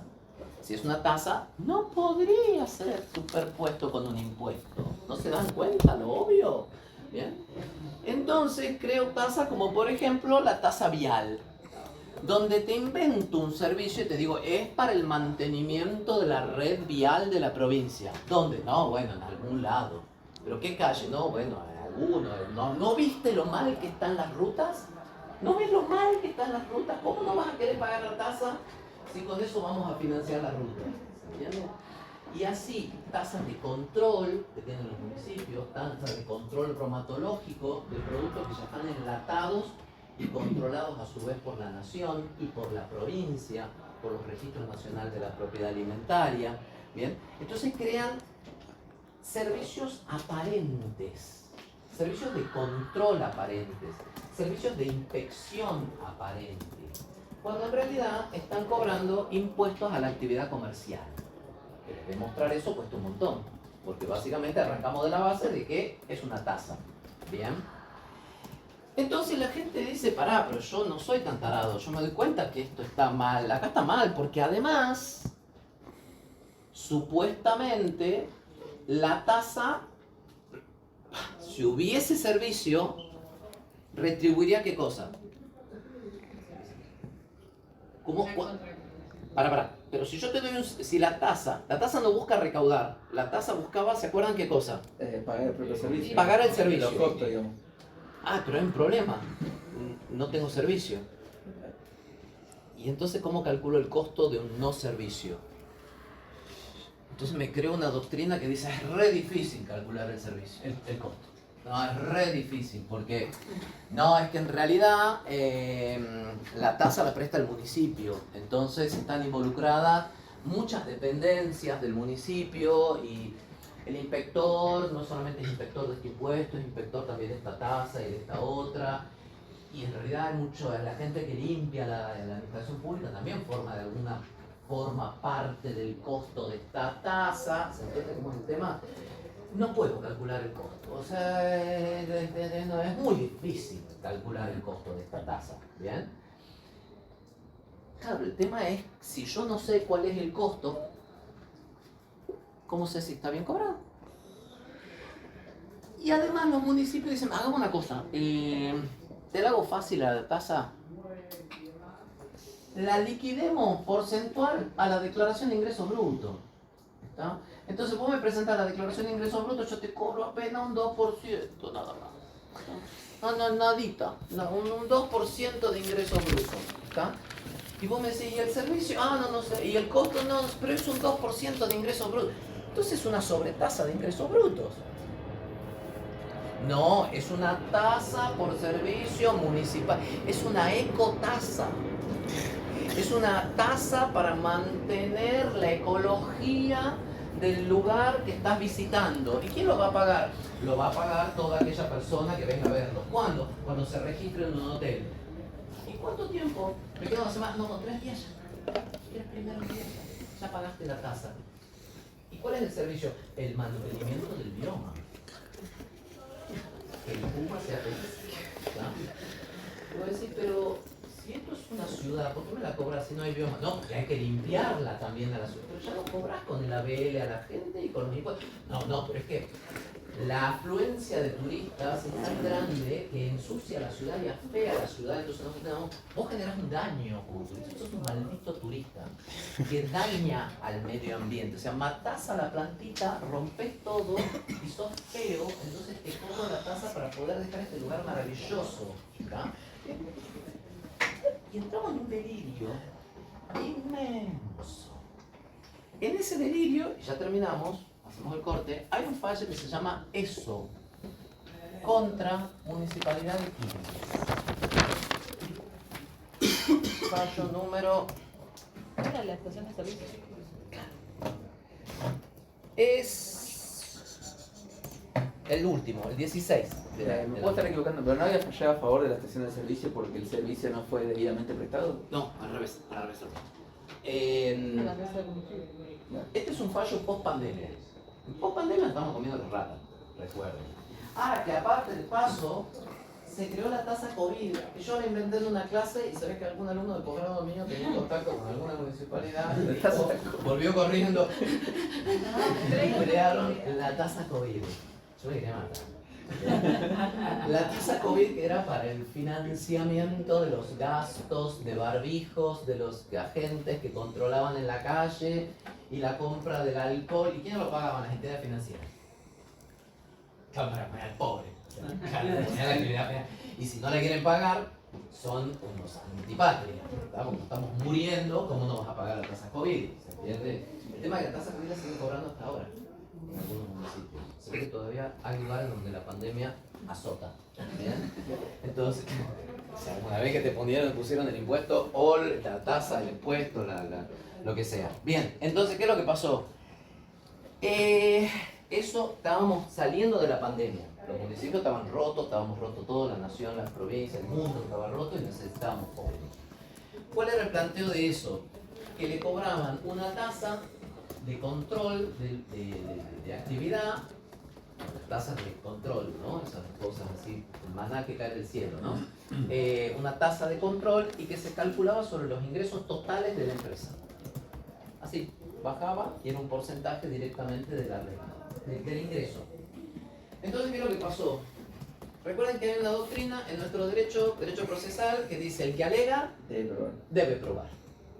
Pero también hay otra que dice La carga dinámica de la prueba. exactamente que en ciertos casos, cuando la prueba es muy difícil y sobre todo si la prueba está en poder de una de las partes, tiene que probar el que tenga mayor facilidad o mejor acceso a la prueba. Entonces, acá, ¿qué se tenía que probar? El costo del servicio. Bien.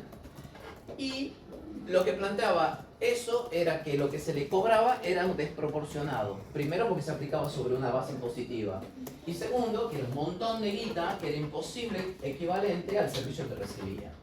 ¿Cómo termina fallando la corte? Le dijo, acá el que alegra prueba. Entonces usted debió haber investigado cuáles eran los gastos que tenía el municipio, cómo los distribuía, cuánto afectaba a la tasa, y una vez que usted estaba totalmente seguro de saber cuánto se destinaba a la tasa, comparar eso con lo que se le cobraba a usted. Y usted no lo hizo.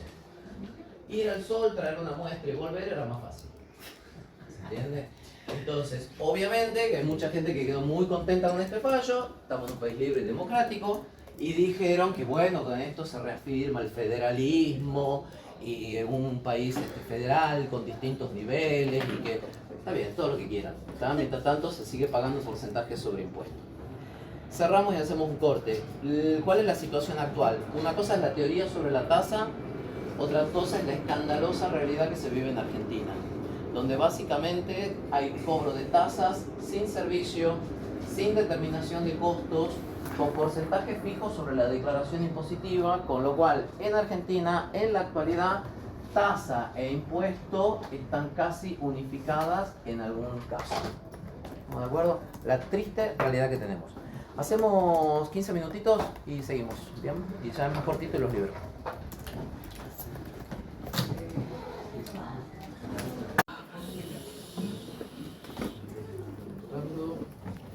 Acá no, no. Acá no.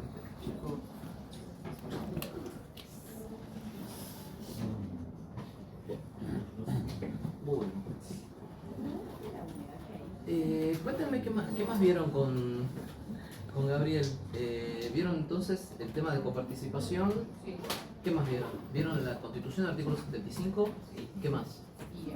Hasta ahí. ¿Vieron los principios constitucionales, legalidad y ese tipo de cosas? Los nombró. Nombró. Ok.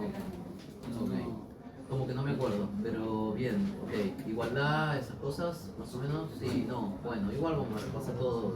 Era igualdad, equidad. Wow.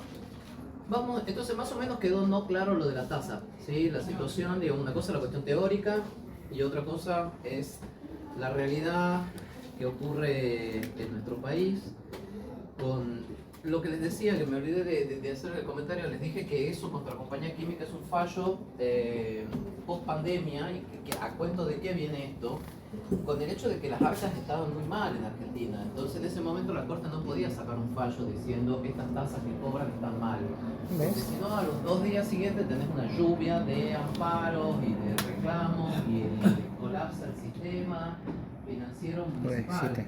Pero fíjense que la Corte tampoco dijo está bien la tasa, tampoco dijo está bien cobrada. Se fue por la tangente de la Corte diciendo no está probada la arbitrariedad, que es una alternativa que tiene la Corte cuando está como muy apretada entre dos posiciones. Entonces dice, en este caso no se probó, lo cual no significa que no pueda haber, que sí, que no. Y es como una solo, a mi humilde criterio. Hay gente que piensa que esto es la piedra de la Roseta, pero bueno, cada uno, ¿no?, lo interpreta como quiere, ¿sí? Para mí esto es un fallo donde la Corte dice el que sigue y va pateando el tema hasta que llegue el momento oportuno de resolver. Porque ¿saben cuál es la importancia de esta situación? Que en definitiva acá hay que resolver qué es una tasa, porque esto tiene que ver con la definición de tasa. Entonces ese es el problema que existe en Argentina. Se ha desnaturalizado la tasa porque no existe una ley que diga que es una tasa. Entonces, para la clasificación que yo les marqué acá de impuestos, tasas y contribuciones es una clasificación dogmática, doctrinaria. Y como cualquier cosa doctrinaria, cuando las papas queman, cuando vos haces un planteo judicial y decís la tasa no tiene este tipo de servicio, Te puede decir, bueno, sí, pero a lo mejor el servicio es potencial, ese tema está en el programa, se da potencial. Sobre todo, hay servicios que son más claros, como el del agua. Puedo abrir y sale agua. Y si no sale, puedes hacer el reclamo. ¿Cuándo el Estado deja de controlarte? ¿Cuándo desaparece el control? ¿Cuántas veces tienen que venir a inspeccionar tu local? 1, 2, 5, 20, todos los días. Entonces, en esa ambigüedad de cuántas veces tienen que controlarte, se genera esa situación de ¿habrá servicio? ¿No hay servicio? Y si a eso le vas sumando servicios que son, ya no son utisinguli, que son servicios que se vuelcan en la comunidad. Yo en su momento, nosotros con la cátedra hacemos muchas jornadas, hacemos por ejemplo las jornadas de derecho tributario local, y hubo paneles también donde estaban los administradores fiscales de distintos municipios. Y bueno, nada, a veces hablo, ¿no? Y en definitiva lo que les dije es, porque ellos justifican el cobro diciendo no nos alcanzan los recursos. ¿Estamos de acuerdo? Bien. Lo cual es en parte cierto, a nadie le alcanza los recursos, ni a nosotros en particular, ni al Estado, ni a la nación, ni a las provincias, ni a nadie. La pregunta es que eso no es una respuesta ante un planteo de ilegalidad de la tasa, ¿verdad? Porque es Maquiavelo, es el fin justifica los medios. O sea, lo que responden los municipios es nosotros tenemos que hacernos cargo ahora de la policía, porque la provincia no nos cubre, entonces tenemos policías municipales que antes no había. Tenemos que financiar la policía municipal. Tenemos que financiar todo un sistema de salud porque los hospitales de las provincias están desprotegidos. Entonces tenemos nuestros CAP, nuestros centros de atención primaria, y a eso le empezaban a sumar un montón de cosas. Yo te digo, es muy lindo todo, pero el problema es que yo te estoy hablando de otra cosa. Yo te estoy hablando que el instrumento jurídico que vos estás usando es ilegal. Y vos me estás diciendo que el instrumento es legal por los fines con los cuales utilizar lo recaudado. Son dos idiomas distintos. ¿Está? O sea, si vos me decís, sí, la verdad que sí, es matanga esto, pero lo gastamos bien. Yo te... Uy, ¿está? A mí mi cerebro cuadriculado me cierra. O sea, está todo de acuerdo de que esto no se puede cobrar, pero vos lo haces y lo destinás para que el mundo sea feliz. Muy bien, ¿está? Pero no me defiendas la legalidad de un instrumento con la finalidad que vos, de lo recaudado. ¿Se entiende la cuestión de la estructura? Entonces, es como la dicotomía, cuando vos planteas una cosa te responden con otra cosa, te responden por la finalidad. Y el tema es también hasta cierto punto complejo, el tema de que no hay plata. Y les doy un simple ejemplo, que si lo quieren buscar hay un artículo mío que se trata de lo siguiente. Hago un paréntesis, creo que este tema incluso algo había salido. Nuestra Constitución Nacional establece un sistema bicameral en el Congreso. ¿Por qué? ¿Por qué el Congreso es bicameral? Porque la parte de los diputados representa al pueblo y la parte de los senadores a las provincias sería. Exacto, porque además, si no fuese con unicameral y solamente fueran diputados, las provincias más grandes prevalecerían sobre el voto de las provincias más chicas, que le pasan por arriba, ¿se entiende? Pero al contrario, si el sistema fuese unicameral de Senado, las provincias más grandes realmente no tendrían una representación real, porque todas estarían representadas de igual manera, y no es verdad que todas las provincias ni aportan, ni deciden, ni nada. Esto viene de la Constitución de Estados Unidos, de la Constitución de Mayflower, donde Washington estuvo encerrado con los convencionales.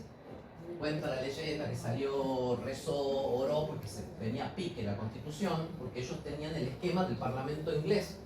Y el Parlamento inglés no les servía mucho, porque el Parlamento inglés está conformado por otra estructura distinta de lo que son los congresos americanos, ¿bien? Ellos tienen toda una cuestión de los representantes de los trabajadores, los representantes de los burgueses, ¿bien? Es una cuestión medieval, es una cuestión totalmente distinta de lo que es el sistema parlamentario. Por eso hay constitucionalistas acá en la facultad que no les gustan hablar del sistema parlamentario cuando nosotros hablamos. Dicen, no es parlamentario nuestra constitución, porque el parlamento es el inglés. Nosotros tenemos congresos, otra cosa. Entonces, el tema se dio en la Constitución de Estados Unidos y nosotros lo copiamos. Y de esa manera equiparamos provincias grandes con provincias chicas. ¿Se entiende? Es imposible que a nivel nacional sea unicameral. ¿Cuál es el problema? Una vez que se dictó la Constitución Nacional, las provincias copiaron el modelo bicameral al cohete como timbre de nicho. ¿Por qué? ¿A quién representan los senadores provinciales? los senadores provinciales.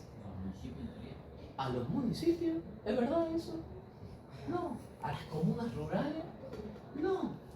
Hay jurisdicciones que incluso en algunas provincias ambos son proporcionales al pueblo. Y encima están divididos no proporcional al pueblo de la provincia, sino con lo que se llaman distritos, ¿cómo se llaman? Distritos electorales. ¿Está? Entonces hay distritos que tienen menos población y eligen a más diputados provinciales o a más senadores provinciales que distritos como La Matanza o distritos más poblados. O sea, hoy en la Argentina hay totalmente una irregularidad en las provincias que son bicamerales. ¿Se entiende? ¿Cuántas provincias bicamerales hay en la Argentina hoy? 7. ¿Por qué? Porque a lo largo del tiempo las provincias fueron modificando la Constitución. Y se dieron cuenta, el Senado provincial es timbre de nicho. Porque no tiene, es una duplicación de los diputados provinciales. Perdón, no sé qué dije recién. El Senado provincial es duplicación de diputados provinciales. ¿Cuánto cuesta mantener por mes los senados provinciales? En provincias como Chaco, Buenos Aires, Rosario, que modificó la Constitución el año pasado, podrían haberse hecho unicameral. San Luis, que era unicameral, pero pasaron los superhermanos y la volvieron a hacer bicameral para mantener el poder. Y me van a hablar de que no alcanza la plata, por eso cobramos tasas sin servicio, pero mantenemos sistemas bicamerales. ¿Qué sé yo? ¿No? Cuando el resto de las provincias, a lo largo de todos estos años y después de la reforma constitucional del 94, han modificado todas sus constituciones para anular un organismo inútil, como es el Senado de la provincia. Lo han hecho todas las otras provincias. ¿Por qué habría que mantenerlas en algunas? Decisión política, pero la plata no alcanza. Bien. ¿Pero ese su artículo es el de la ley? Sí, está en la ley online, es una edición entera. 26 de junio de 2025. Creo que sí, es casi... es una investigación un poco larga, con lo cual se ocupó todo el diarito completo con esto. ¿Está libre? ¿Está abierto? ¿O lo encontraste por algún lado? Sí, yo lo descargué. Bueno, entonces, ni muy ni tan, ¿no? O sea, sí, es verdad, no nos alcanza la plata, pero también hay que ver en qué gastamos, ¿no? Y cuáles son las decisiones políticas de en qué gastamos. ¿Cómo se llama su artículo, profe? Ay, no me acuerdo, ¿cómo era? Si quieren lo paso. Sistema Dale. bicameral en el Poder Legislativo Provincial Argentino. Dale, gracias. A ver, por favor. Sí, tenía el nombre medio raro. Vamos a contribuciones especiales, al menos para que quede un poquito la idea. Sí, es un artículo un poco largo, les hago el análisis de la dieta de Japón y todo el análisis comparado y la evolución histórica, pero por ahí les puede servir para algo.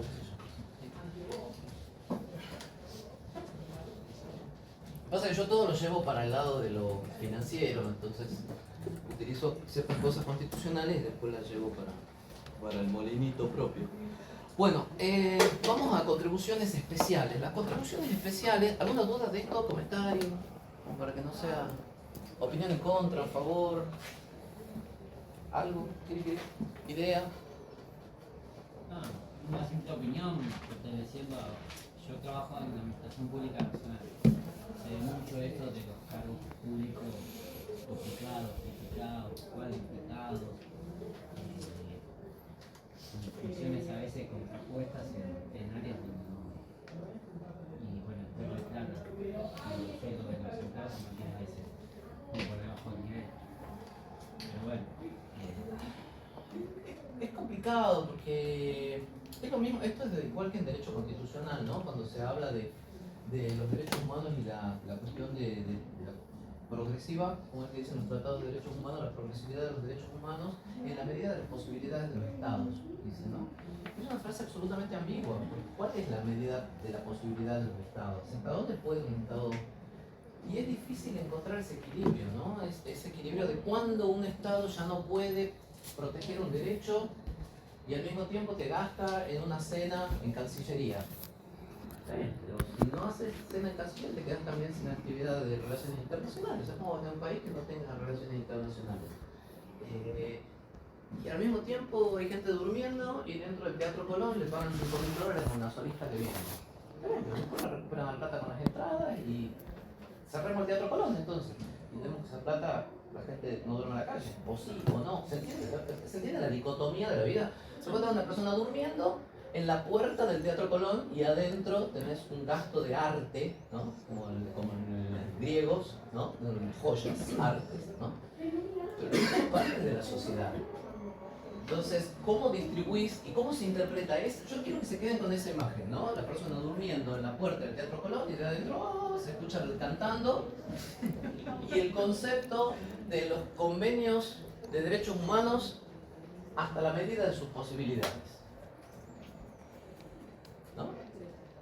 Porque cuando uno lo explica y lo da en clase y llena libros y cosas... Es una decisión del poder también, doctor. No es una decisión fácil tampoco. Claro. Porque también tenés que contentar a todos los sectores de la sociedad. Los que aportan, los que traen, los que llevan. Y también tenés que atender a los que menos tienen. Independientemente del gobierno actual y del pasado y del que vendrá, ¿no? O sea, el pacto está para todos los gobiernos que siguen. Y ustedes lo tienen que analizar en forma teórica. No como una vez un alumno me dijo, estábamos hablando de una cuestión tributaria, y me dice, bueno, depende de qué lado del mostrador está. No, para son dos cosas distintas. Una cosa es lo que nosotros hacemos acá en la facultad, que es teoría y que nos sirve para ambos lados del mostrador. Después, si estás de un lado y la tenés que dibujar a la cosa y hacer el gancho más arriba o más abajo para ganar el juicio o para esto, o si sos funcionario y tu jefe te obliga a poner el cliché y a vos se te cae la lágrima y le rechazás, pero vos le tenés que poner el cliché porque la firma la tiene el de arriba, es otra cosa. Pero una cosa es lo que vos creés. Lo que ustedes creen, en forma neutral, tiene que salir de acá de la facultad. Después uno sale a laburar. Y cuando uno labura, tiene que hacer lo que tiene que hacer. ¿Está? Obviamente dentro de lo legal. Pero obviamente el derecho sabe que, la frase, hay dos bibliotecas. ¿Está? Entonces uno adaptará su discurso al objetivo que uno pretende. Pero uno sabe que está adaptando el discurso. No es que hay dos verdades. La verdad es la que ustedes creen que es verdad. Después se adapta. ¿Está? Pero hay una verdad. Entonces ustedes tienen que llegar a esa verdad, obviamente que no hay una para cada uno. Entonces ustedes tienen que llegar a esa verdad de análisis objetivo, es decir, para mí esto es lo correcto. No lo puedo hacer porque firma otro. Lo hago por esta cosa porque estoy defendiendo a alguien. Entonces, pero ustedes son conscientes de cuánto, es como el costo. Ustedes saben dónde están acá. Generalmente la gente sigue al que tiene el poder, doctor. Es muy difícil que se abstraiga y digo, y por más que tenga que firmar la última persona, es muy difícil que en el trabajo una persona se plante a defender. Yo no digo que se plante, porque la cabeza hay que tratar de mantener claro, unida al ¿no? cuerpo. O subliminarmente, es muy, siempre se sigue a la manada y obviamente te puede salir bien o te puede salir mal, ¿no? O sea, yo me arriesgo a tener, como este planteo de los derechos humanos, ¿no? Yo me pongo una postura en donde voy a defender los derechos humanos porque está en la Constitución, en el artículo 75, inciso 22, me planto a defender y tengo un fundamento, obviamente, que parte de la universidad, para que yo lo pueda plantear en donde sea, porque tiene aval teórico. Ahora, sigo a la manada, pero bueno, como dice usted, doctor, planteo que en realidad mi postura es esta. Esa decisión realmente No, pero en algún momento... Realmente no se oye, ni en la corte, ni en la cámara. En algún momento a alguien nivel llega. nacional es Sí. como muy difícil escuchar a una persona que diga, bueno, defiendo, es muy difícil. En algún momento alguien llega. Sí, Así como así hoy las pagás está otra también. persona, a lo mejor el día Así de las mañana estás pagás, vos, y a lo mejor se te va abriendo el campo de acción para poder obvio. hacer más vigentes los derechos que tenemos. Entonces, Como que hay que tener una cabeza más... sí, por ahí hay que esperar el momento, uno puede tener más influencia que en otro en Claro, determinado claro, momento de la vida, sí. pero ya tenés que ir formando tu Yo opino tu como usted, opinión. por eso A veces no se lo puede opino. aplicar, a veces el trabajo te limita mucho, a veces hay trabajos que son re aburridos, no aplicas nada de esto, pero bueno, a veces la vida te cambia y cuando te da la posibilidad o cuando tenés el margen, o también el día de mañana llegás a ser Creo que jefa los y- derechos humanos se aplican todo el tiempo, doctor. ¿Cómo tratás al que está al lado? ¿Cuándo vas a pagar pagar una factura. Yo creo que la conciencia, cómo tratás a una persona. Sí, que a veces nos estamos olvidando bastante de eso. Desde el análisis individual, uno puede detectar si está actuando a derecho, conforme a los derechos humanos, está discriminando al otro. ¿Cómo atendés el público? Se cree más piola. ¿Cómo hablamos o sea, acá en clase? Ustedes han visto con distintos profesores, cómo se dirigen algunos profesores, o cómo se manejan, o en su trabajo, cómo se tratan en los trabajos. Ahí también están los derechos humanos, ¿no? Como dice, la caridad empieza por casa. Entonces, los derechos humanos empiezan en el trabajo, empiezan en la casa, para cómo tratas a tu propia familia y cómo tratas a tus empleados o a tus jefes, o a tus pares, o a los que están arriba, abajo, al medio, sobre todo los que están abajo, porque es fácil portarse bien con los de arriba. Es como yo no robo, ¿manejas plata? No. Yo me porto bien con los de arriba y con los de abajo. Ahí fíjate cómo te portas con los de abajo, con los que dependen de vos, con los que tenés sometido. Ahí yo quiero ver cuán buena persona sos, no con los de arriba. Con los de arriba lo haces por conveniencia. Los de arriba todos sonríen. Claro. Yo te quiero ver cómo tratás a los que dependen. ¿Cómo tratás a la gente de mínimamente de limpieza? vos. ¿No estás en una oficina? ¿Cómo si realmente tirás? Y suele pasar hay gente que le da vergüenza. suele pasar limpiar lamentablemente. Lo que ensucia porque no quiere ver que el compañero está. O sea, barré, si ensuciaste vos. Ay, no, pero está el No, pero ¿sabes qué pasa? Pero dale el laburo, copate. Son abogados. Claro, sí, doctor, exactamente. Yo limpio me miran como diciendo, ¿por qué limpias si estás? Por supuesto, Pero está el porque lo esclavo, vos sos ensucié yo. doctora, ¿cómo te vas a humillar? Pero si lo ensucié yo, ¿cómo no lo voy a limpiar? Es como que me miran como Ese es un horrorizada. gran elemento. La gente se recibe de abogado, la gente, bueno, ese es otro tema. Pero la gente se recibe de abogado y se olvida que es un accesorio a veces. Pero bueno, no fuimos de tema, para no aburrirlos, porque si no, ahora vamos con tributario y los mato con tributario. ¿Ven? Si no se aburren y tengo que pintarlos con algo, así que bueno, vamos con contribuciones. Si no, esto es demasiado aburrido. La próxima traemos, no sé, algún diálogo peor. Contribuciones. Las contribuciones dijimos que tienen que realizar una especial actividad. En general, para simplificarles a ustedes la vida, vamos a hablar de actividad estatal, pero en realidad vamos a ver que puede haber otros sujetos, ya con los ejemplos lo van a entender, ¿sí? Pero para ir evolucionando un poquito el concepto, vamos a decir que es una especial actividad del Estado, ¿sí?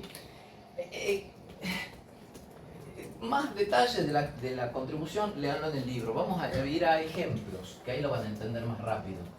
Un ejemplo más fácil es la contribución de obras públicas. La contribución de obras públicas básicamente porque lo que voy es que la noción es muy vaga. Entonces, mejor lo trabajamos con casos en particular y ahí lo entienden. La contribución de obra pública se refiere a una obra pública que está liberada al uso público. Entonces, ahí hubo una especial actividad de parte del Estado, ¿sí? Pero, además, eso va a generar, o sea, tenemos actividad y necesitamos un beneficio. ¿Cuál es el beneficio de la obra pública? ¿Cuál creen que es el beneficio de la obra pública? El bien común. Tiene que ser algo concreto, en un sujeto. Una plaza. Que te aumente el valor de la casa. Eso es un uti universi. Yo necesito un uti singuli ¿Qué para podría cobrar. ser que te aumente el valor de la casa? ¿De subte? Ahí va. Una entrada de subte. Esa es la obra. Pero el beneficio, ¿cuál es? Que te aumente el valor del inmueble. Exactamente. El beneficio concreto es el incremento del valor del inmueble aledaño. Entonces ahí vos ya tenés el uti singuli. Ahí tenés un beneficio concreto a determinadas personas que son los vecinos. Entonces acá por ejemplo mencionaban la boca de subte. ¿Y qué va a ocurrir? Bueno, le hice muy marcado. Bueno, directamente lo que se va a hacer es, en las manzanas se hace un círculo concéntrico. Supongamos que le aplicamos 2 manzanas. Esto es fácil. Vos tenés un departamento y tenés el tarro de que te hacen una boca de subte en la puerta, se te duplica, no sé si te duplica, pero se te va un montón arriba el valor del departamento, sobre todo en lugares de gran conflictividad de tránsito. Entonces, ¿qué va a hacer? Se van a trazar unos círculos concéntricos hasta la determinación de cuál es el alcance de esa boca de subte. Le pongamos arbitrariamente 6 cuadras, ¿bien? Entonces, ¿qué vamos a hacer? Al primer grupo, que es el grupo A, le vamos a recargar el 50% del costo de la obra. Acá le vamos a aplicar el 30% del costo de la obra y estos van a soportar el 20% del valor de la obra. ¿Se entiende? Ahora, no, ya metí la pata. Voy a tener que explicar 2 cosas. Mal por ustedes. Sí. Vamos de vuelta. rebobinemos, después reciclo lo que acabo de decir, pero no. Hay una actividad y hay un beneficio, ¿sí? Entonces, el beneficio es lo que justifica el pago.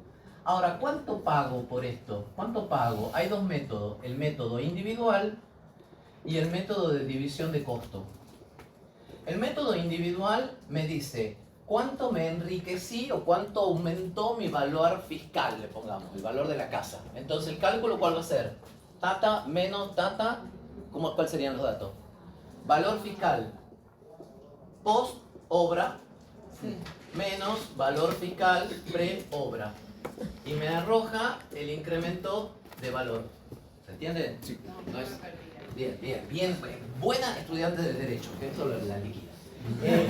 ¿Cuánto vale tu casa antes? ¿Cuánto vale tu casa después? Claro, exactamente. Se hace un análisis de comparación del valor de la casa, una vez que está hecha la obra, con un valor supuestamente incrementado, porque hay que ver si aumentó. Eso te va a servir para ver si la casa realmente tiene... Por ahí vos haces el análisis y te da 0, el valor antes y ves por qué, porque vos vivís acá. ¿Tá? Vivís acá.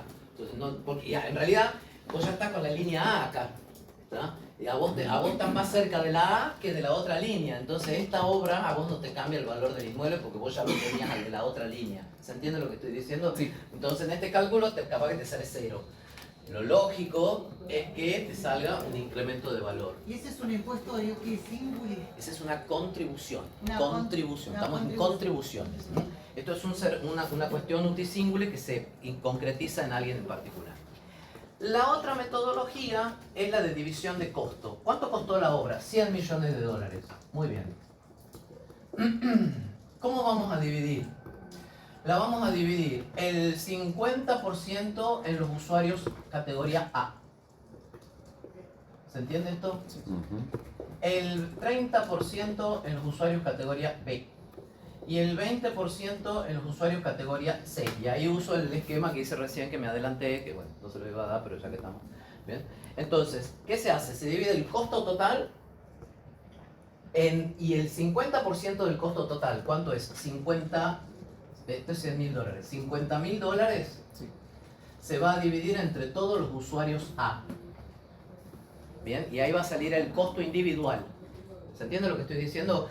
El 50% del costo total se divide entre los usuarios que están en la zona A. Y ahí te sale el costo individual. ¿Alguno entendió? Vos no entendí. ¿Sí? Vos agarrás 100 mil dólares y la mitad, porque tenés zonas. La zona A, B, C. Porque arbitrariamente, fundamentadamente, pero arbitrariamente se ha decidido que todos los vecinos que están a 2 cuadras van a soportar en la mitad del valor de la obra. Los que están más lejitos, un poco menos del valor de la obra. Y los que están muy lejitos, menos valor de la obra. ¿Bien? Entonces, sobre los que están en el centro nuclear, ellos van a cargar con la mitad del valor de la obra. Entonces, la mitad del valor de la obra es 50.000, dividido en cuántas vecinos hay acá. 700, 1000, 500, no sé lo que sea, dividido en eso, te da el costo individual. ¿Sí? Una vez que vos tenés los dos valores, el beneficio individual y el costo individual, se paga el que sea menor. Entonces, comparás el costo individual con el beneficio individual, o sea, comparás los resultados de los dos cálculos. ¿Sí? Y vos pagás el que sea menor. ¿Por qué? Porque vos pagás hasta el beneficio. Supongamos, opciones. Opciones. Beneficio y el costo. Todo es individual. ¿Cuánto aumentó tu departamento? 5. ¿Y cuánto es de costo? 2. Les dije que se paga el mínimo.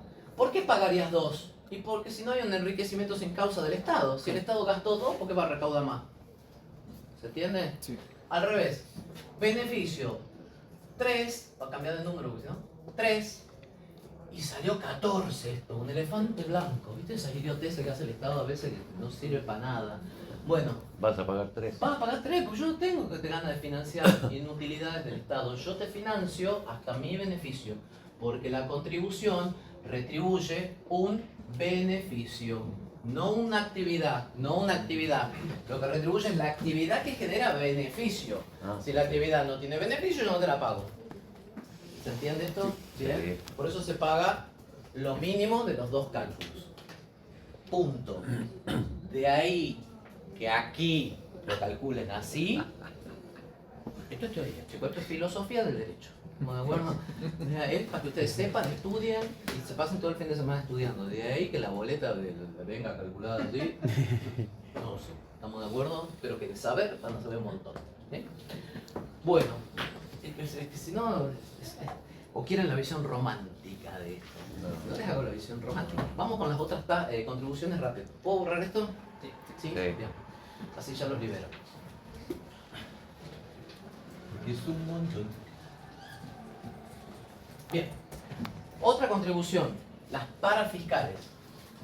Voy a sacar la palabra parafiscal. ¿Por qué? Porque se usa con sentidos diversos. Lo voy a anotar acá. Habitualmente lo que vamos a ver nosotros se le llama parafiscal, pero también se le llama parafiscal a cualquier cosa. Entonces, sí, no es una palabra muy muletilla que la usan para cualquier cosa. Entonces, aportes y contribuciones jubilatorios, que sería aportes y contribuciones al sistema de seguridad social o al sistema de jubilaciones y pensiones. Recuerden, si sos autónomo, pagás todo junto vos, no hay aporte ni contribución. Vamos de vuelta, vamos. Que hay que ser más preciso. Aportes y contribuciones. ¿Quién realiza aporte, el empleado o el empleador? El empleado. El empleador, perdón, el empleado. Empleador. Y por ende, el empleado realiza contribución. ¿Bien? O está al revés. No, al revés, chiquis. Esto es, el aporte lo realiza el empleado. Y estos son contribuciones patronales. Bien, contribuciones patronales. Por lo tanto, lo realiza el empleador. ¿Estamos de acuerdo? Sí. Bien. Sí. Entonces, ¿qué es lo que pasa? Esto tiene que llegar a un determinado monto, lo ven con el profesor de laboral, yo de eso no sé nada. ¿Bien? ¿Qué es lo que ocurre? Si vos sos empleado autónomo, pagás solamente aporte, pero con una alícuota más alta, porque vos tenés que pagar por el total. ¿Se entiende? Ese es el único detalle. O sea, si vos sos autónomo, no vas a tener empleador, no vas a tener quien te contribuya, y por lo tanto vos financiás el 100% del monto. Si no, está dividido. Ahora, si vos sos relación de dependencia, vas a tener aportes y contribuciones. ¿Cuál es contribución y cuál es impuesto? No se dejen guiar por las palabras.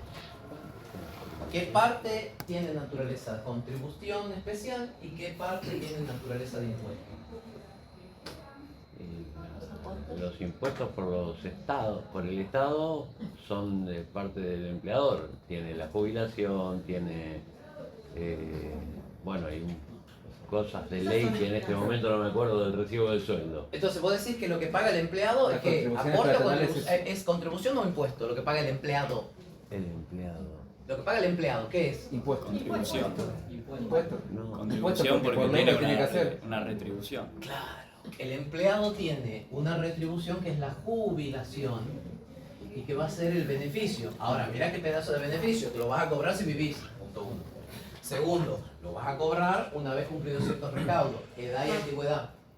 Y en tercer lugar, lo vas a cobrar a la ley previsional del momento que te jubiles. ¿Por qué? Porque el sistema es solidario. ¿Qué significa que sea un sistema? Esto deben saber ustedes mejor que yo. El sistema es solidario significa que vos no estás acumulando capital para vos. Vos estás financiando un sistema que puede cambiar en cualquier momento y que en realidad tu jubilación lo van a pagar los que vienen después. O sea, ustedes. Me van a pagar a mí la bolsa con los tómicos. Entonces, Dios me va a recibir en su seno antes, espero. Entonces, ¿se entiende cómo es el tema? Es decir, no se financia está distinto del sistema de capitalización, ¿está? Que eran las famosas FJP, que Dios les tenga la gloria. En cambio, la contribución patronal es un impuesto. ¿Por qué? Porque no recibe nada. El empleador paga porque tiene que pagar. pero él no va a recibir nada. Hay unas doctrinas por ahí que siempre hay un jurista licuete que viene de vacaciones y dice que en realidad esto haya un beneficio para el empleador, que es la pax social laboral. La regularidad, claro. Claro, o sea que la gente te mancita, digamos. O sea, la gente crea que se va a jubilar. Imagínense que todos sepamos que no nos vamos a jubilar. Salimos con la antorcha con los Simpsons. ¿Bien? Entonces, bueno, algunos autores dicen que sería una devolución. Bueno, la inversión no es la nueva jubilación, la inversión que te produzca. Sí, en muchos países es jubilación. Claro, Nosotros no estamos acostumbrados. Nosotros no estamos acostumbrados, pero hay toda una doctrina también Sí, de porque hay que una se corra la cultura, jubilación. hay una que cultura se- del ahorro. ¿Se acuerdan cuando hablamos de ahorro obligatorio? Sí. Bueno, en Argentina había una cultura del ahorro. Sí, mis viejos. Ah, ok, exacto. Que antes comprabas la casa en el hipotecario, Claro, en mis el viejos plan a de los 35 vivienda. yo tenía casa, Exacto, trabajando, ibas auto, pagando, todo, la claro. hipoteca, Sí. etc.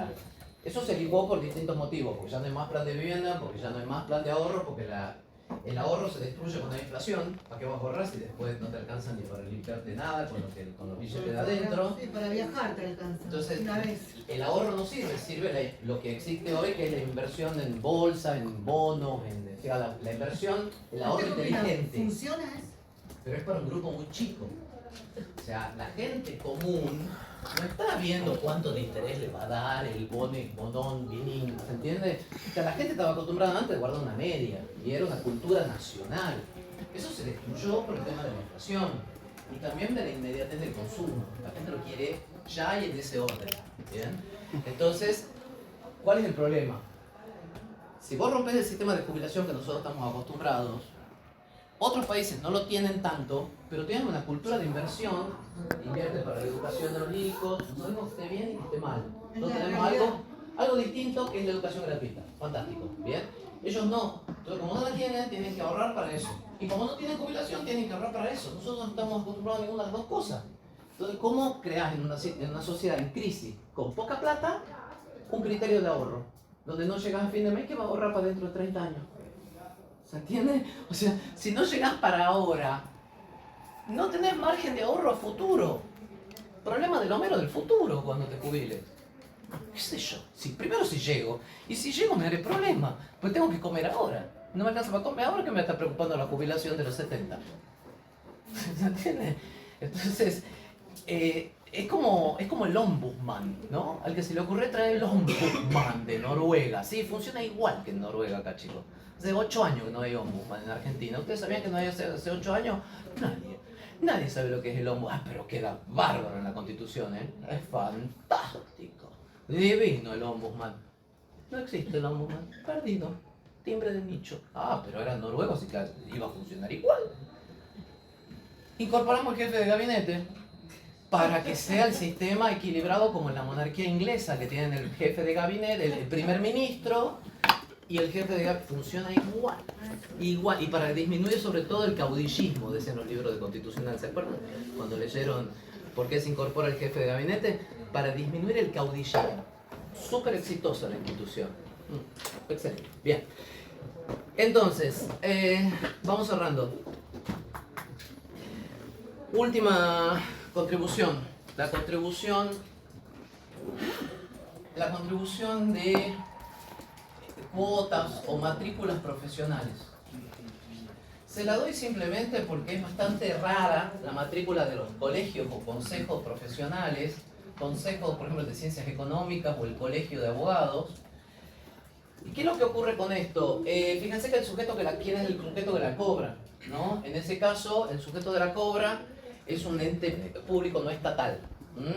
Recuerden esto lo deben haber visto en administrativo. Ente público no estatal. ¿Qué significa esto? Que no pertenece a la estructura del Estado, pero dicta actos administrativos.